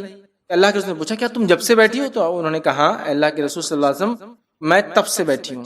اور اللہ کے رسول صلی اللہ علیہ وسلم نے فرمایا میں نے تمہارے بعد تم سے رخصت ہونے کے بعد 4 کلمے 3 بار پڑھے، 4 کلمے 3 بار پڑھے، مطلب تم تو فجر سے بیٹھی ہو چاشت کے وقت تک، میں فجر کے بعد جب گیا تو 4 کلموں کو 3 بار پڑھا، صرف میں نے اتنا کام کیا۔ تو آپ نے فرمایا میں نے 4 کلمے 3 بار پڑھے، ایسے کہیں کہ اگر ان کا وزن تمہارے آج کے سارے دن کے وظیفے سے کیا جائے تو وہ 4 کلمے بھاری ہو جائیں گے۔ تم تو صبح سے اب تک بیٹھی ہو، میں نے صرف ایسے 4 کلمے پڑھے جو 3 بار پڑھے، تو اگر تم دن بھر بھی یہ وظیفہ کرتے رہو جو تم کر رہی ہو تو بھی میرے کلموں کے مقابلے میں نہیں پہنچ سکتی ہو۔ تو انہوں نے کہا اچھا کیا کلمے پڑھے آپ نے؟ تو اللہ کے رسول صلی اللہ علیہ وسلم فرمایا وہ کلمے یہ ہے، آپ نے فرمایا کہا سبحان اللہ عدد خلقی، سبحان اللہ عدد خلقی، سبحان اللہ کا لفظ عدد خلقی، اللہ تعالیٰ کی مخلوق کی تعداد کے برابر اللہ میں تیری تسبیح بیان کرتا ہوں، تیری مخلوق کے برابر تیری تسبیح بیان کرتا ہوں۔ کلمہ نمبر 2 پھر آپ نے فرمایا اور کہا سبحان اللہ رضا نفسی، جس کا معنی ہے اللہ تعالیٰ کی راضی ہونے تک میں اللہ تعالیٰ کی تسبیح بیان کرتا ہوں، اس کے راضی ہونے تک تسبیح بیان کرتا ہوں۔ تیسرا فرمایا سبحان اللہ زینت عرشی، اللہ تعالیٰ کے عرش کے وزن کے برابر میں اللہ تعالیٰ کی تسبیح بیان کرتا ہوں۔ پھر فرمایا سبحان اللہ مداد کلمتی، اللہ کے کلمات کو تحریر کرنے کے لیے جتنی سیاہی مطلوب ہے اس قدر یا اس کے برابر میں اللہ تعالیٰ کی تسبیح بیان کرتا ہوں۔ یہ 4 کلمات آپ نے 4 کلمات 3 بار کہے جو کہ دن بھر کے وظیفے سے زیادہ افضل۔ سبحان اللہ کا لفظ ہے، دیکھیے سنیے سبحان اللہ عدد خلقی، سبحان اللہ رضا نفسی، سبحان اللہ زینت عرشی، سبحان اللہ مداد کلمتی۔ اس 4 کلموں کو 3 بار پڑھنا صبح فجر کے بعد دن بھر کے وظیفے کے برابر۔ الحمدللہ کے ساتھ سبحان اللہ کہنا زمین و آسمان کے درمیان ساری نیکیوں کو بھر دیتا ہے۔ سنیے روایت کیا ہے، مسلم کی روایت ہے، مالک اشعری رضی اللہ عنہ فرماتے اور کہتے ہیں رسول اللہ صلی اللہ علیہ وسلم فرمایا طہارت نصف ایمان ہے، الحمدللہ کہنا ترازو کو نیکیوں سے بھر دیتا ہے، سبحان اللہ اور الحمدللہ کہنا زمین و آسمان کے درمیان ساری چیزوں کو نیکیوں سے بھر دیتا ہے، نماز دنیا اور آخرت میں چہرے کا نور ہے، صدقہ دلیل اور صبر روشنی ہے، قرآن مجید قیامت کے روز تیرے حق میں یا تیرے خلاف گواہی دے گا، ہر آدمی صبح اٹھتا ہے تو اس کی جان گروی ہوتی ہے جسے یا تو وہ نیکی کر کے آزاد کر لیتا ہے یا گناہ کر کے ہلاک کر لیتا ہے۔ تو آپ نے فرمایا الحمدللہ کے ساتھ سبحان اللہ جو کہے وہ زمین و آسمان کی ساری جگہوں کو نیکی سے بھر دیتا ہے۔ ٹھیک اسی طرح جو ہے الحمدللہ کی فضیلت میں پہلے بیان کر چکا ہوں، الحمدللہ افضل الدعا، الحمدللہ افضل الشکر ہے، اسے ہم کثرت سے کریں۔ ٹھیک ہے، سبحان اللہ، الحمدللہ، اللہ اکبر، لا الہ الا اللہ، یہ تمام چیزیں یاد رکھیں، اس کی بڑی فائدے ہیں۔ الحمدللہ کے تعلق سے ایک بات کہتا ہوں، الحمدللہ یہ کلمہ ہے شکر ہے، ہمیشہ ہمیشہ الحمدللہ علی کل حال، یہ اصول بنا لے، ہر حال میں اللہ کا شکر ادا کرتے الحمدللہ کہتے رہے، تمام تعریفیں اس اللہ کے لیے۔ آئیے سنیے نابالغ اولاد کی وفات پر الحمدللہ کہنے والے کے لیے کیا اجر ہے، یہ موت پہ بھی کہنا ہے۔ میں کیوں کہہ رہا ہوں، اگر ہندوستانی ماحول میں کسی کا انتقال ہو جائے کہ تو الحمدللہ بس کلمہ شکر ہے نا، مطلب صرف شکریہ کے لیے ادا ہوتا ہے، جبکہ یہ اللہ کی تعریف ہے، جیا بھی تو اللہ کی تعریف، بیمار بھی ہو تو اللہ کی تعریف، مرا بھی تو اللہ کی تعریف، نقصان ہو بھی تو اللہ کی تعریف، فائدہ ہو بھی تو اللہ کی تعریف، یہ معاملہ ہونا چاہیے مومن کا۔ لیکن ہمارے پاس ہر جملہ ایسا خاص ہے، انا للہ و انا الیہ راجعون، مرنے پر تو الحمدللہ خالی کچھ اچھا ہو تو برے پہ نہیں بولتے ہیں۔ تو اگر کسی کا انتقال ہو جائے، پیدا ہو، کوئی بولے الحمدللہ مجھے اولاد ہوئی، کوئی کہ الحمدللہ خوشی ہوئی، تو خوش ہوتے لوگ۔ اگر کوئی کہا میرے ابا مر گیا، میں کہا الحمدللہ، تو وہ مارنا شروع کر دیں گا میرے کو، لیکن انتظار کر رہا تھا میرے باپ کے مرنے کا، شکر ادا کر رہا اللہ کا۔ ہم نہیں سمجھتے نا تعریف ہے اللہ کی، چاہے میں جیوں چاہے مروں۔ آئیے سنیے اولاد، نابالغ اولاد کے مرنے پہ الحمدللہ کہنے کا ثواب کیا ہے، سنیے جامع ترمذی کی روایت ہے، ابو موسیٰ اشعری رضی اللہ عنہ فرماتے اور کہتے ہیں رسول اللہ صلی اللہ علیہ وسلم نے فرمایا جب مومن کا بچہ فوت ہوتا ہے تو اللہ تعالیٰ فرشتوں سے پوچھتا ہے کیا تم نے میرے بندے کی اس بچے کی روح قبض کر لی؟ نابالغ بچے سے مراد پیدائش کی بات سے لے کر جب بالغ نہیں ہوتا بچہ 9-10 سال تک، کیا تم نے اس بچے کی روح قبض کر لی؟ فرشتے کہتے ہیں ہاں۔ اللہ تعالیٰ فرماتا ہے کیا تم نے میرے بندے کے جگر کا ٹکڑا لے لیا؟ فرشتے کہتے ہیں ہاں ہم نے چھین لیا۔ اللہ تعالیٰ فرماتا ہے میرے بندے نے کیا کہا؟ تم نے تو اس کا سب کچھ چھین کے آ گئے، کیا کہا میرے بندے نے؟ تو اللہ کے رسول صلی اللہ علیہ وسلم فرماتے ہیں کہ فرشتے کہتے ہیں کہ اس نے الحمدللہ کہا۔ کیا کہا اس نے؟ الحمدللہ کہا میرے اس بندے نے، ٹھیک ہے۔ تو جب وہ کہتے ہیں کہ میرے بندے نے الحمدللہ کہا اور پھر کہا انا للہ و انا الیہ راجعون، یہ کلمہ پڑھا ہے، اللہ تعالیٰ ارشاد فرماتے ہیں میرے بندے کے لیے جنت میں ایک گھر بنا دو اور اس کا نام بیت الحمد رکھ دو کہ میرے بندے کا بچہ بھی میں نے چھین لیا تو اس نے میری تعریف کی، حمد و ثنا بیان کی۔ کتنا افضل کلمہ ہے نا الحمدللہ۔ اب کون بیان کر سکتا الحمدللہ؟ جس کو عادت ہو اس کی۔ مال آیا بھی تو الحمدللہ، گیا بھی تو الحمدللہ، اولاد پیدا بھی تو الحمدللہ، مر گئی تو الحمدللہ، کوئی جیا بھی تو الحمدللہ، کوئی مر گیا بھی تو الحمدللہ، نقصان ہو بھی تو الحمدللہ، فائدہ ہو بھی تو الحمدللہ، الحمدللہ علی کل حال، ہر حال میں اللہ کی ہی تعریف ہے۔ سمجھ رہے ہیں؟ بڑی اہم چیز ہے، ٹھیک ہے۔ اسی طرح ذوالجلال والاکرام جو کہ سورہ نمبر 55 سورہ رحمان کی آیت نمبر جو 78 ہے، اس کی فضیلت دیکھتے ہیں جملوں کی۔ دعا مانگنے سے پہلے ذوالجلال والاکرام کہنا قبولیت دعا کا باعث بنتا ہے۔ ذوالجلال والاکرام، دعا سے پہلے ذوالجلال والاکرام اس کا دعا کرنا، یہ دعا قبول کرا دیتا ہے۔ جامع ترمذی کی روایت ہے، انس بن مالک رضی اللہ عنہ فرماتے اور کہتے ہیں نبی اکرم صلی اللہ علیہ وسلم فرمایا دعا کرتے ہوئے یا ذوالجلال والاکرام کے الفاظ لازم پکڑ لو، دعا کرتے ہوئے یا ذوالجلال والاکرام کے الفاظ لازم پکڑ لو، ٹھیک ہے۔ لازم پکڑ لو مطلب کرو، اس سے فائدہ ہونے والا ہے۔ اسی طرح جو ہے سورہ نمبر 3 سورہ آل عمران کی آیت نمبر 173 173 حسبنا اللہ و نعم الوکیل، یہ جملے کے کیا فضائل ہیں تو اس کے تعلق سے آتا ہے شدید رنج اور غم اور مصیبت میں یہ کلمات کہنے سے اللہ تعالی رنج اور غم کو دور کر دیتا ہے۔ بخاری کی روایت ہے، عبداللہ ابن عباس رضی اللہ عنہما اس کے راوی فرماتے اور کہتے ہیں ابراہیم علیہ السلام کو جب آگ میں ڈالا گیا تو اس وقت انہوں نے کہا حسبنا اللہ و نعم الوکیل۔ محمد صلی اللہ علیہ وسلم نے بھی اس وقت حسبنا اللہ و نعم الوکیل کہا جب بعض لوگوں نے اہل ایمان سے کہا بے شک لوگوں نے تمہارے خلاف ایک بڑا لشکر جمع کر لیا ہے تو ان سے ڈرو۔ یہ سن کر ان کا ایمان اور بھی زیادہ ہو گیا اور انہوں نے جواب دیا حسبنا اللہ و نعم الوکیل، ٹھیک ہے، کہ اللہ ہمارے لیے کافی ہے اور وہ بہترین کارساز ہے، ٹھیک ہے۔ اللہ ہمارے لیے کافی ہے اور بہترین کارساز ہے، the best of disposers of affair, جس کو بولتے ہیں وکیل۔ وکیل وہ ہوتا ہے جس کے حوالے آپ مسئلہ کر دیتے بھائی تم دیکھ لو میرا مسئلہ یہ، ٹھیک ہے۔ تو حسبنا اللہ و نعم الوکیل صحابہ نے کہا، اللہ کے رسول نے کہا اور ابراہیم علیہ السلام نے کہا تو شدید رنج غم خوف، لوگ کہتے تھے دشمن تمہارے خلاف جمع ہو گئے سیدھے ہو جاؤ، تو صحابہ نے کہا حسبنا اللہ و نعم الوکیل۔ اللہ کے رسول صلی اللہ علیہ وسلم نے کہا دشمن تمہارے خلاف جمع ہو چکا ہے، آپ نے کہا حسبنا اللہ و نعم الوکیل۔ ابراہیم علیہ السلام کو جب آگ میں ڈالا گیا تو آپ نے کیا کہا حسبنا اللہ و نعم الوکیل، اللہ ہمارے لیے کافی ہے اور وہ ہمارا بہترین کارساز ہے۔ سمجھ رہے آپ؟ تو اس کلمے کے بڑے فضائل یاد رکھیے۔ تو میرے بھائیوں اور بہنوں، ہمیں انہی کلمات سے اللہ سے مدد طلب کرنا ہے، انہی کلمات کو جیسا بتایا گیا ویسا کرنا ہے۔ ان کلمات کو لے کے من مانی گنتی ہم کو طے نہیں کرنا ہے، ان کلمات کو لے کے کوئی دن کوئی رات کوئی صبح اور شام کسی کی موت یا زندگی فکس کر کے نہیں پڑھنا ہے، ان کلمات کو خاص نہیں کرنا ہے کہ کسی کی خوبصورتی پہ، کسی کے موٹاپے پہ، کسی کی موت پر، کسی کی بیماری پر، کوئی کھونے پر نہیں، بلکہ ان کلمات کو جہاں جہاں اپلیکیبل ہے وہاں سنت کے مطابق لاگو کر دینا ہے۔ جب ہم یہ کریں گے انشاءاللہ ان کلمات کے فضائل ہم کو ملیں گے۔ جب اس قرآن کے ان چھوٹے چھوٹے کلمات کے اتنے بڑے فضائل ہیں تو میں دعوت دوں گا کیوں نہ ہم قرآن کو پورا پڑھے، جس کے پتہ نہیں بے انتہا بے شمار لا تعداد فضائل۔ آج قرآن سے ہم کتنے دور ہیں؟ جب سبحان اللہ اور الحمدللہ زمین و آسمان کو نیکی سے بھر دیتا ہے تو سارا قرآن اس کی تلاوت ہماری زندگیوں کو اور آخرت کیا کیا چیزوں سے بھر دیں گا، کتنی نیکیوں سے اور جنت سے کتنے نعمتوں سے بھر دیں گا ہم نہیں جانتے۔ قرآن سے لو لگائیے اور اس کو ویسے ہی سمجھیے جیسا کہ سمجھایا گیا ہے، من مانا نہیں۔ تو ان آیتوں کو جیسا بتایا گیا فکس مت کیجیے، دن رات طے مت کیجیے، بلکہ جیسا بتایا کہ عام رکھیے لا الہ الا اللہ جب موقع ملے۔ کوئی ضروری نہیں کہ 70,000 بنا کے ایک پیکٹ بناتے لوگ بولتے ایسال کے لیے 70,000 کا ایک سیٹ دوسرا سیٹ، پھر کوئی مر گیا تو بولتے میرے وہ 70,000 کے ایک سیٹ میں سے تم کو ایسال پارسل۔ ارے کیسا ہوتا ہے یہ نہیں ہوتا۔ ثابت اگر ہوتا تو صحابہ جمع کر کے رکھتے ہیں، تابعین جمع کر کرتے اور ایصال کرتے جاتے اور ہمیں بتاتے کہ دیکھو امتیوں ایسے ایصال ہوتے ہیں، ایسے سیٹس بنا کے رکھو 70,000 کلمات کے، 1 لاکھ کے، نہیں بتایا نا۔ 1.25 بار یہ لا الہ الا انت سبحانک انی کنت من الظالمین پڑھو تو یہ ہو جائے، نہیں بتایا نا۔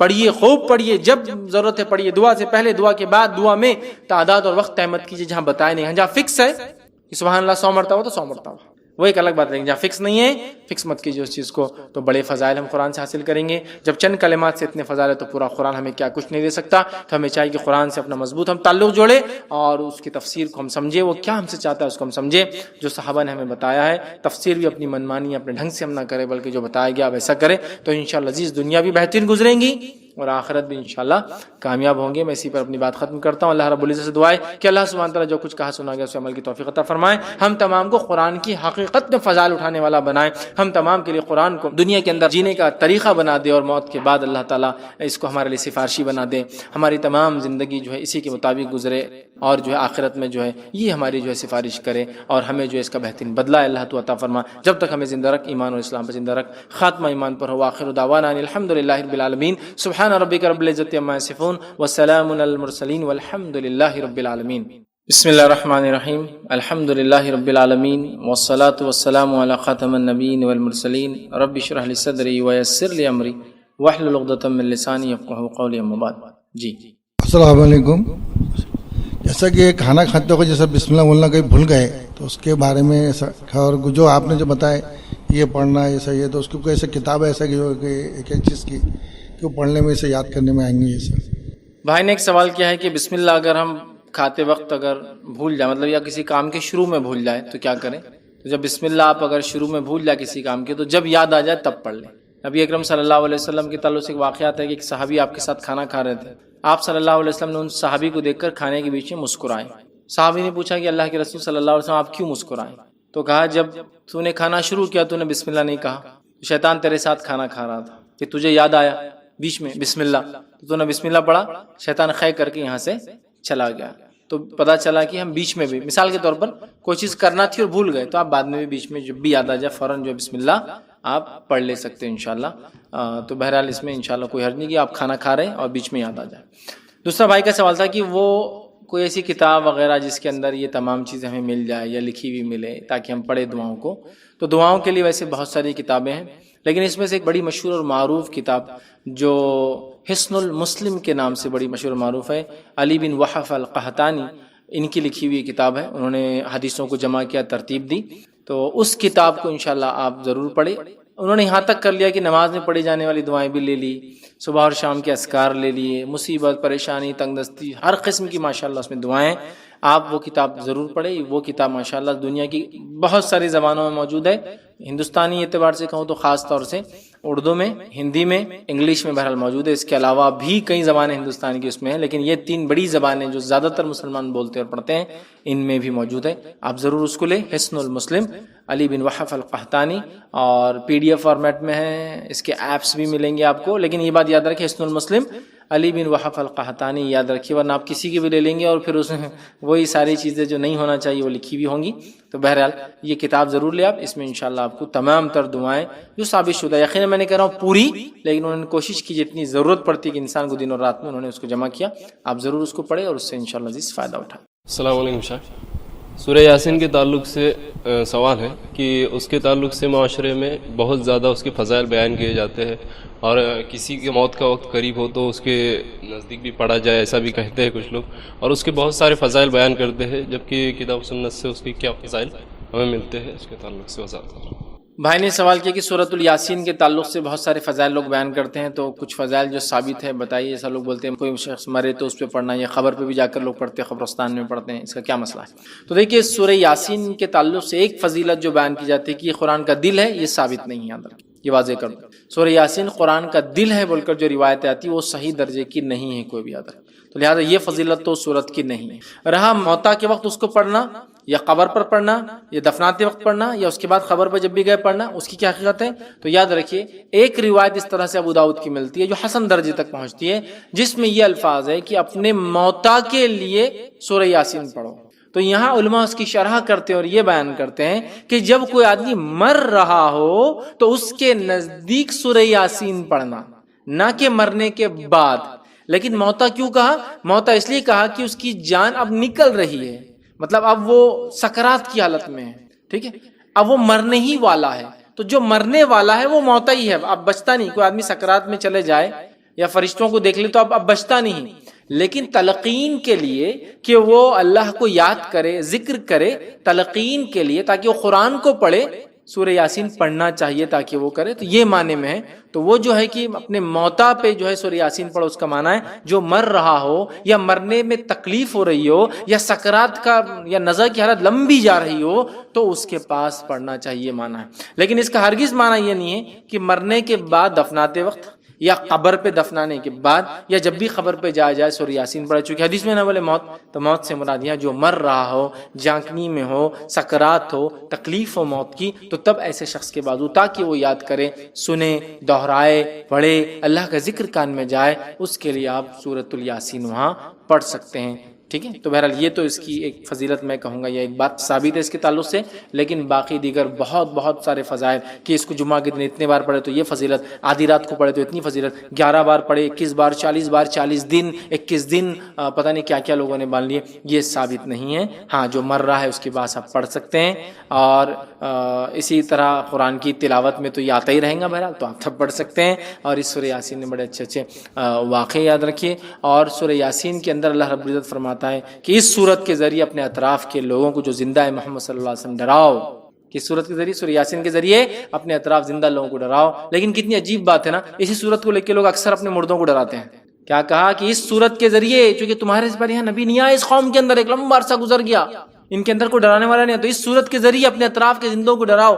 اور ہم اس سورت کے ذریعے اپنے مردوں کو ڈراتے ہیں، خبروں میں پڑھتے ہیں، کبھی اس کا معنی، اس کا مفہوم نہیں جانتے کہ سورۃ الیاسین جس کے بارے میں پتہ نہیں کتنے فضائل لوگوں نے بنا لیے جو کہ ہے بھی نہیں، کم از کم مانتے ہو اتنے ہیں تو کم از کم پڑھ کے تو دیکھو کیا کہتی ہے وہ سورت، کیا پیغام، کیا میسج، کیا سندیش لی ہوئی یہ سورت. بہرحال تو قرآن سے بڑا ہمارا عجیب حال ہے، بس فضائل کی حد تک موجود ہے. کبھی زندگیوں میں بیمار ہو جائے تو گھول کے کھانے پینے لٹکانے کے لیے موجود ہے، لڑائی ہو جائے تو قسم کھانے کے لیے لاؤ بیچ میں ہاتھ رکھتا قرآن پر قسم کھاتا، اس کے لیے موجود ہے. لیکن میرے بھائیوں، جو اس کا اصل فائدہ تھا وہ تھا کہ اس قرآن کی ہم ایمان لانے کے بعد تلاوت کریں. یہ کیا کہنا چاہتا ہے، چونکہ ہماری زبان عربی نہیں، اس کو سمجھیں، اس کے پیغام کو سمجھ کر دوسروں تک پہنچائے، زندگی میں اپنے عمل میں لائے اور دوسروں تک پہنچائے. اس کے حقوق ہے، کچھ رائٹس ہیں. تو بہرحال یہ تو ہم نے چھوڑ دیا. اور باقی سارا تو سورۃ الیاسین دل ہے، یہ ثابت نہیں ہے. سورۃ الیاسین کو میت کی قریب پڑھنے کے تعلق سے آتا ہے کہ یہ موت کی تکلیف سے راحت یا اس کو تلقین میں، قرآن تلقین میں آئیں گا. بہرحال تو آپ ایسا انشاءاللہ عزیز کر سکتے ہیں. کسی نے ایک سوال کیا کہ سورۃ البقرہ کی آیت نمبر 63 کون سی ہے؟ تو دیکھیے وہ آیت نمبر 63 نہیں تھی، آیت نمبر 163 تھی. میں نے کہا 163 نمبر کی بہرحال آیت تھی. اور 163 نمبر کی جو آیت ہے سورہ بقرہ کی، وہ آیت ہے وَإِلَٰهُكُمْ إِلَٰهٌ وَاحِدٌ لَا إِلَٰهَ إِلَّا هُوَ الرَّحْمَٰنُ الرَّحِيمُ، یہ آیت تھی. تو 63 نہیں 163 ہے. کسی نے ایک سوال کیا رقیہ میں کون کون سی آیت اور دعائیں پڑھنا چاہیے؟ تو رقیہ کے تعلق سے انہوں نے سوال کیا. رقیہ سے مانا دیے کسی کو بیمار ہو جائے تو علاج کے لیے کون کون سی آیتیں. تو دیکھیے اس تعلق سے رقیہ شریعہ میں بہت ساری آیتیں ثابت ہیں. جو میرا پچھلا عنوان تھا سوروں کے فضائل، میں نے اس میں رکھا تھا رقیہ کے اندر آپ سورہ فاتحہ پڑھ سکتے ہیں، رقیہ کے اندر سورہ اخلاص، سورہ کافرون، سورہ فلق، سورہ ناس پڑھ سکتے ہیں. ہم نے دیکھا کہ ایک آدمی بیمار تھا، اس کو فیٹس آتے تھے، صحابہ نے 3 دن تک سورہ فاتحہ پڑھ کے دم کی، وہ اچھا ہو گیا. سورہ کافرون، سورہ اخلاص، سورہ فلق، سورہ ناس کا ہم نے دیکھا. ایک روایت میں کہ آپ صلی اللہ علیہ وسلم بچھو نے کاٹ لیا، آپ نے کہا اللہ بچھو پہ لعنت کرے، یہ انبیاءوں کو غیر انبیاءوں کسی کو نہیں چھوڑتے. پھر آپ نے سورہ کافرون، سورہ فلق اور سورہ ناس پڑھ کر نمک منگایا، پانی میں نمک کو گھولا، نمک اس زخم پہ لگایا اور پڑھ کر دم کیا. اور ایک روایت میں سورہ اخلاص، سورہ فلق اور سورہ ناس یہ پڑھا ہے نا. تو یہ رقیہ ہے، یہ علاج ہے. اسی طرح ابھی ہم نے دیکھا سورہ بقرہ کی آیت نمبر 255، یہ بھی رقیہ میں پڑھی جا سکتی ہے چونکہ جن شیطان اس سے دور جاتے ہیں. اسی طرح سورہ بقرہ کی آیت نمبر 285 286 یہ بھی رقیہ میں بہرحال تلاوت کی جا سکتی ہے. تو رقیہ کے اندر آپ سورہ فاتحہ ہے، اسی طرح جو ہے سورہ بقرہ کی 255 آیت الکرسی، 285 اور 286 پڑھ سکتے ہیں. سورہ کافرون، سورہ فلق، سورہ ناس پڑھ سکتے ہیں. اس کے علاوہ بھی کچھ آیتیں جن کے فضائل ثابت ہیں، وہ آیتوں کو بھی اس میں جن سے بیماری، شیطان، مصیبت، پریشانی، تکلیف، ڈپریشن، ٹھیک ہے، ان سے دوری کے تعلق سے تذکرے آتے ہیں، ان آیتوں کو پڑھ کر آپ دم کر سکتے ہیں. یہی رقیہ ہے. اس کا کوئی خاص فارمیٹ ثابت نہیں ہے کہ ایسے فارمیٹ میں پڑھا جائے، لیکن جو آیتیں ثابت ہیں ان آیتوں کو آپ جتنا چاہے کثرت سے اپنے اوپر بہرحال دم کریں. انشاءاللہ عزیز یہ شفا کا، اللہ کی طرف سے رحمت کا، اور انشاءاللہ عزیز بہت ساری چیزوں کا فائدے کا جو انشاءاللہ باعث بنے گا. السلام علیکم شیخ، اس میں بہت باری کیا ہوتا ہے کہ اپنے گھر میں جو رشتہ دار بڑے جو لوگ ہوتے ہیں، بوڑھے وغیرہ جو ہوتے ہیں، تو جیسا جو قرآن سنت سے جڑے ہوئے نہیں رہتے پہلے سے، وہ جو پاکستانی پنسورہ وغیرہ جو مجموعہ وظائف طلسماتی دنیا جو کتابیں ہوتی ہے اس کے اوپر منحصر جو بھی ہو اس کے اندر وظائف آتے ہیں وہ پڑھتے ہیں. اگر ہم ان کو بتانے کے لیے کہے کہ بھئی اگر آپ یہ قرآن حدیث ثابت نہیں ہے، تو وہ کیسا ایک دم چھوٹا کوئی رہتا ہے تو اس سے بولتے کہ تم کون ہو گئے ہم کو سکھانے والے قرآن حدیث، ہم نے اتنی دھپکالے اتنے دیکھے ہوئے دیکھے. تو ہم کس طرح ان سے بتائے کہ یہی عمل ہے جو ہمیں نبی نے کیا ہے تو ہمیں کرنا ہے، اور وہ تو ان کے ساتھ کس طرح کنسلٹ کریں ان کو صحیح طریقے پر لانے سے. پھر وہ کتابیں وغیرہ پھینک دیے تو پھر وہ کیسا ہے، بہت گھر میں ماحول وغیرہ کا سب کسی ہو جاتا ہے. ویسے اس کے لیے کیا تدابیر کریں ہم؟ بھائی نے سوال کیا کہ بہت سارے لوگ گھر کے اندر جہاں قرآن حدیث کی تعلیمات ابھی عام نہیں ہوئی گھروں میں، بچے جا کر بتاتے ہیں کہ جو کتابیں اس میں عموماً پڑھی جاتی ہے وظائف کی، ذکر و اذکار کی، دن و رات کے اذکار کی، مصیبت پریشانی میں کیا پڑھے. اور میں نے بھی کئی کتابیں دی، بھائی نے کچھ نام بھی لیے، کئی نام میں نے بھی سنے، کئی چیزیں پڑھی. اللہ کے اسماء و صفات کے لوگوں نے کتابیں بنا دی، اتنے بار پڑھو تو یہ فائدے جو کہ ثابت نہیں. نبی اکرم صلی اللہ علیہ وسلم کے ناموں کی بنا دی، اس کو بھی پڑھ رہے ہیں. آپ کیسا مصیبت میں پڑھ سکتے ہیں؟ اللہ تعالیٰ کا تو سمجھ میں آ رہا ہے، نبیوں کے بنا دیے، انبیاءوں کے. پھر سلیمان علیہ السلام کے نام سے پتہ نہیں کیا کیا کتابیں جو طریقے کے تعلق سے، یہ مسئلہ ہے تو یہ کر لو، محبت ہے تو یہ چٹھی لکھ کے پھینک دو، فلاں کر لو، پانی میں ڈبا دو، پتھر لگا دو، جلا دو، جھاڑو سے مارو، فلاں کرو، ٹھوک دو، چپکا دو، لٹکا دو تو فائدہ ہو جائیں گے. یہ کامن ہے. بھائی کا سوال تھا اب اگر ایسے ماحول میں ہم روکے تو بولتے تم بچے ہیں، تم کو کیا معلوم، تم کو کیا سمجھتا، تم نے کیا دنیا دیکھی ہے، تم کو کیا علم، ہم لوگوں کو سمجھتا، ہم اتنے پرانے، وہ علامہ اتنے بڑے ہیں، یہ مفتی اتنے بڑے، وہ فلاں اتنے، ہمارے خاندان میں چلتا آیا. اب اگر پھینک دے تو نیا ٹینشن، ٹھیک کہ پھینک دیا، ہو سکتا ہے ایک کے بدلے 4 لا کے رکھ دے تو مشکل بھی ہو جائیں گا. تو کیا کریں؟ دیکھیے سب سے پہلی چیز یہ ہے، کوئی چیز جو ہے نا سمجھ لیجیے دنیا کے اندر وہ خالی نہیں ہوتی، اس میں یا کچھ نہ کچھ بھرا ہوا ہوتا ہے، کچھ نہیں تو ہوا رہتی ہے. تو فضائل کے تعلق سے جب وہ ان فضائل سے وہ فائدے اٹھا رہے ہیں جو کہ ثابت نہیں ہیں، تو میں آپ کو کہوں گا وہ کتابیں لے آ کے پہلے رکھیے جس سے فضائل ثابت ہے. آپ بولیں گے بھائی یہ سورت پڑھنے کی فضائل نہیں ہے، تو وہیں ایک کتاب رکھیے یہ سورت پڑھنے کی فضائل ثابت ہے. تو پہلے کیا کام کیجئے، جو ثابت ہے وہ لے جائے. جیسا ان کو بولیے ایسا وہ پڑھ رہے ہیں، مصیبت میں پڑھنے کی دعا یا مصیبت پڑھنے کا وظیفہ. کیا وظیفہ ہے؟ 11 بار سورہ یاسین کو جمعہ کی نماز کے بعد عصر سے پہلے پڑھا جائے تو کام ہو جائیں گے. یہ ثابت نہیں ہے. لیکن سورہ یاسین قرآن کا سورہ ہے، یقیناً بہت مقدس چیز ہے، لیکن اس کو اس طرح سے 11 بار پڑھنا جمعہ کو خاص کر کے سنت سے چونکہ ثابت نہیں ہے. کوئی اگر ایسا کرتا ہے میرا بھائی یا بہن تو وہ یہ اعلان کر رہا ہے کہ جو بات نبی اکرم صلی اللہ علیہ وسلم کو نعوذ باللہ جو صحابہ کو نہیں معلوم ہوئی میرے کو معلوم ہو گئی. تو غلطی یہ ہو رہی، سمجھ رہے ہیں؟ قرآن پڑھنا بالکل افضل ہے، لیکن اپنے ڈھنگ سے پڑھنا یہ غلط ہے. تو بہرحال تو آپ کیا کریں، مصیبت کی دعائیں بلے بلی دیکھیے، مصیبت اس کو اتنے بار پڑھا جائے. اگر ثابت ہے، نہیں پڑھایا تو آپ بولیے یہ صبح شام جتنے بار ہو سکتا پڑھو، اس کے فائدے ہیں. سمجھے آپ؟ پہلے تو کیا کیجئے، پہلے وہ جو غلط چیزیں ہیں اس کے رد میں وہ صحیح چیزیں لا کے رکھیے. مطلب بدعتیں تب آتی جب سنتیں ختم ہو جاتی یا پھر بدعتیں آنے سنت نکل جاتی، شرک آنے سے توحید نکل جاتی. تو آپ کیا کیجئے، پہلے وہ خلافل کیجئے، اس کے یہ فائدے، یہ صورت کے فائدے، اور بتائیے ان کے فائدے. تو گھر والے بھی کبھی کیا ہوتا، ہم لوگ بولتے قرآن حدیث قرآن حدیث، تو قرآن کے فضائل فوائد جو ثابت ہے اس کا بھی کبھی کبھی انکار کرنا شروع کر، کچھ بھی نہیں رہتا، بس پڑھو اور قرآن پہ عمل کرو کافی. نہیں، جو ہے وہ ہے. اب وہ لوگوں کے لیے فضائل بولے تو سب کچھ، زندگی جینے کا مقصد فضائل، صرف فضائل فضائل فضائل فضائل، پوری زندگی فضائل میں جاری. تو کیا کیجیے آپ، فوراً جو ثابت شدہ فضائل ان کو عام کر دیجیے، گھر میں چپے چپے پہ فضائل پھیلا دیجیے آپ، ہے نا، چپے ادھر فضائل ادھر فضائل، اٹھ رہے فضائل، بیٹھ رہے فضائل، بتاتے جائیے ان کو کہ دیکھیے یہ ہے، یہ ثابت ہے، یہ ثابت ہے، یہ مصیبت کے لیے، پریشانی کے لیے، تکلیف کے لیے، تنگ دستی کے لیے، مالی کمی کے لیے، ہے نا. بہت سارے سوالات ہیں. صاحب کچھ لوگ بولتے اولاد کی پیدائش ہو تو کون سی دعا پڑھے. تو اولاد کی پیدائش میں خاص دعا نہیں ہے، لیکن تکلیف ہے وہ بھی ایک قسم کی، اس کے لیے دعا ہے. تکلیف کے لیے دعا ہے، تکلیف کی دوری کے لیے دعا ہے، وہ ہم پڑھ سکتے. سمجھے آپ بات؟ تو بہرحال آپ ان کو وہ چیزیں، وہ دعائیں، وہ فضائل، وہ چیزیں رکھے. تو جب ان کو یقین ہوگا کہ آپ کوئی چیز کو ختم نہیں کر رہے، آپ بتا رہے ہیں کہ یہ صحیح نہیں ہے، یہ یوز کرو. سمجھ رہے آپ؟ تو پہلا کام یہ. دوسرا، جب وہ چیزیں آپ رکھ دیں تو ان سے کہیں پھر اس کی ہم کو ضرورت نہیں، چونکہ یہ چیز آ گئی ہے جو کہ ثابت شدہ ہے. اب وہ لوگ بولتے نہیں اس میں بھی کیا غلط ہے، پڑھ لیے تو کیا ہوا. تو ان کو بتائیے کہ اگر ہم ایسی کوئی چیز پڑھتے ہیں جو اللہ کے رسول صلی اللہ علیہ وسلم ثابت نہیں ہے، صحابہ سے نہیں ہے، سلف صالحین جن اماموں کو ماننے کا دعویٰ کرتے انہوں نے بھی کتابیں لکھی، تو ایک طرح سے ہم یہ دعویٰ کریں نعوذ باللہ جو نبی اکرم صلی اللہ علیہ وسلم کو نہیں پتا چلا، جو صحابہ کو نہیں پتا چلا، اب ہم کو پتا چلا، ہم کر کے ثواب کما رہے تھے اور وہ لوگ نعوذ باللہ اس ثواب سے محروم رہ گئے. تو کیا ایسا ہو سکتا ہے اللہ کے رسول صلی اللہ علیہ وسلم اور صحابہ کسی ثواب کی چیز کو چھوڑے، عمل نہ کرے، ہم تک نہ پہنچائے، امت تک نہ پہنچائے؟ بالکل نہیں. تو بولنا سب پہنچا دیا گیا، اس میں ہے کیا یہ؟ نہیں. تو ان کو اچھے سے احسن.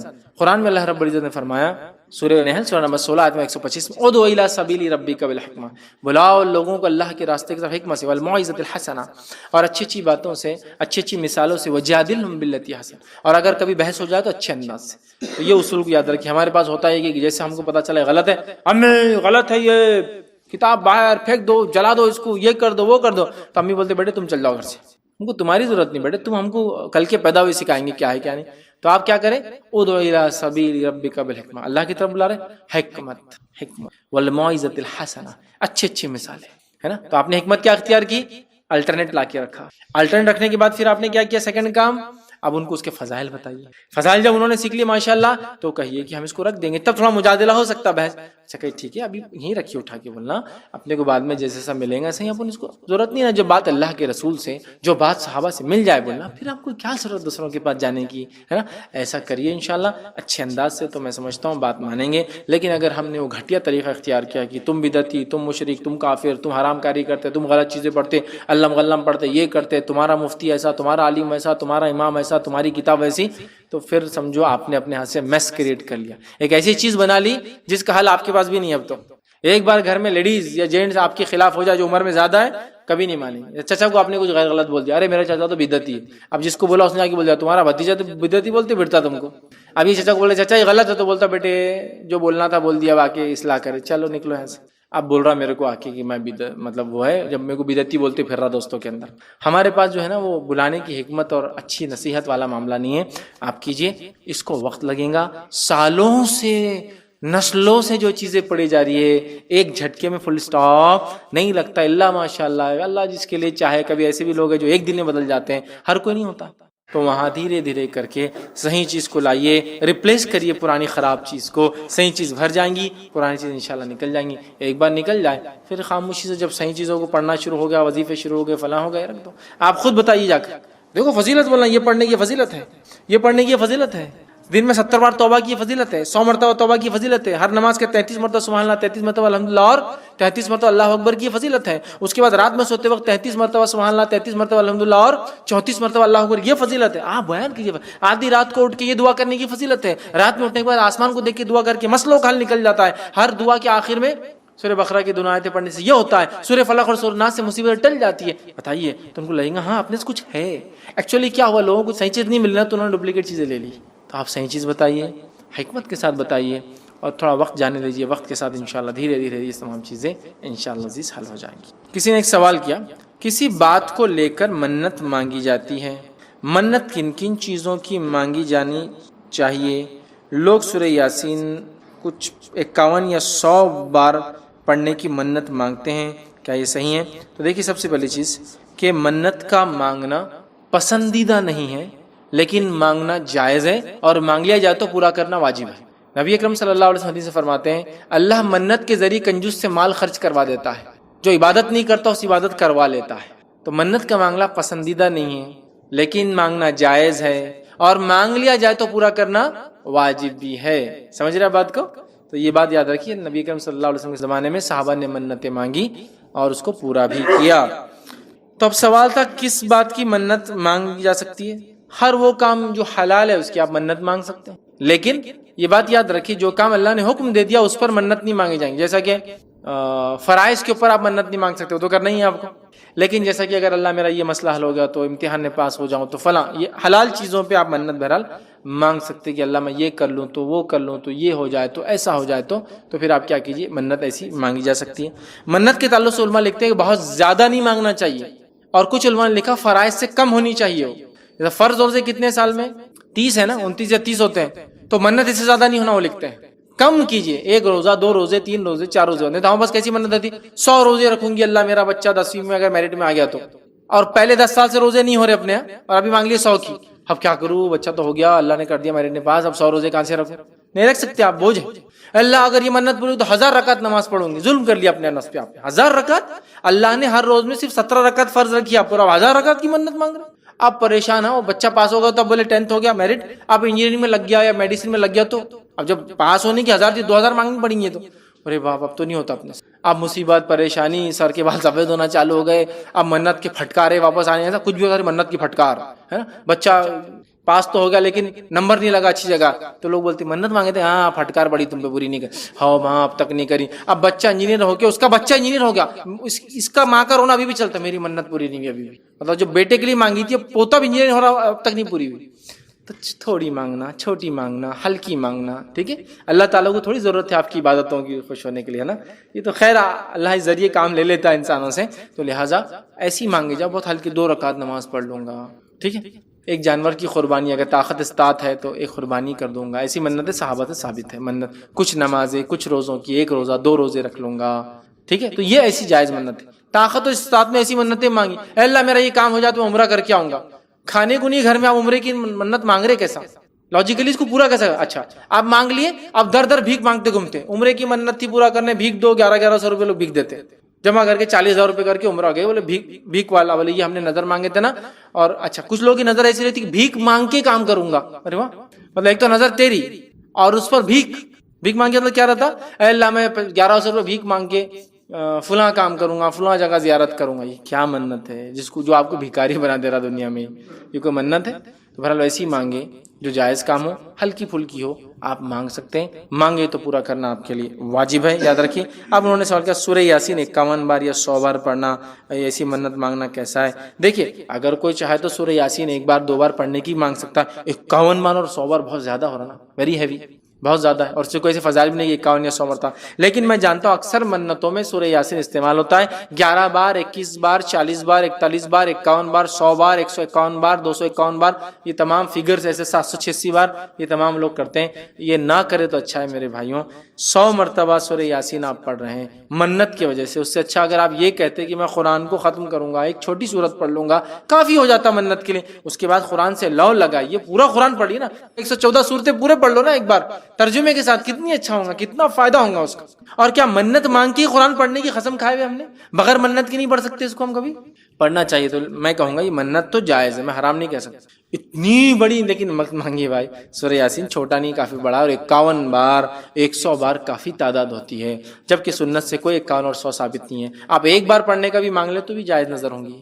نظر منت عربی میں نظر بولتے ہیں, اردو منت, تو جائز نظر ہوں گی, کوئی مسئلہ نہیں ہے. ٹھیک ہے, ایک بار سورہ یاسین میں پڑھ لوں, کوئی مسئلہ نہیں. اچھا سورہ یاسین خاص نہیں منت کے لیے, یاد رکھیے, یہ بھی کلیئر ہو جائے. آپ سورہ بقرہ پڑھیے, سورہ یاسین پڑھیے, سورہ رحمان پڑھیے, سورہ اخلاص پڑھیے, کچھ بھی بہرحال اس میں شامل ہو سکتا ہے. فیض بھائی جیسا حدیث میں آتا ہے کہ اپنی دعا کو آمین کہہ کر قبولیت کی مہر لگا دو, تو جب ہم قرآن شریف کی تلاوت کرتے ہیں یا قرآن شریف سنتے ہیں تو اس میں بہت ساری دعائیں آتی ہیں, ابراہیم علیہ السلام کی, یوسف علیہ السلام کی وغیرہ.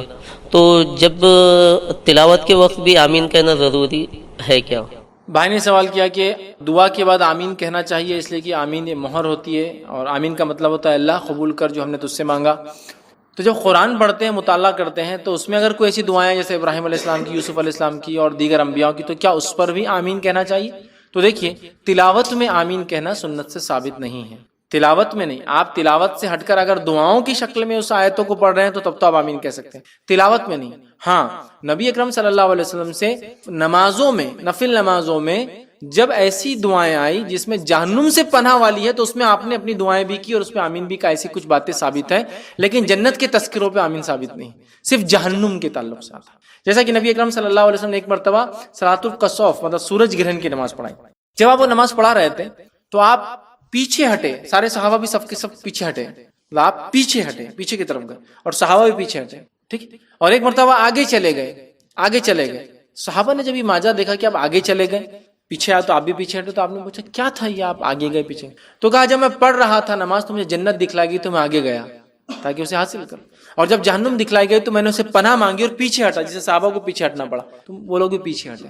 تو یہاں پناہ مانگی آپ نے, لیکن جنت کے وقت آمین کہا بول کے الفاظ ہیں, لیکن جہنم کا تذکرے پناہ بھی مانگی اور پیچھے بھی ہٹے آپ, ٹھیک. تو اس سے کچھ علماء لکھتے ہیں کہ جہنم کے تذکرے اگر نماز نفل نماز سب تراویح وغیرہ پڑھ رہے آ جائے تو پناہ مانگ سکتے ہیں.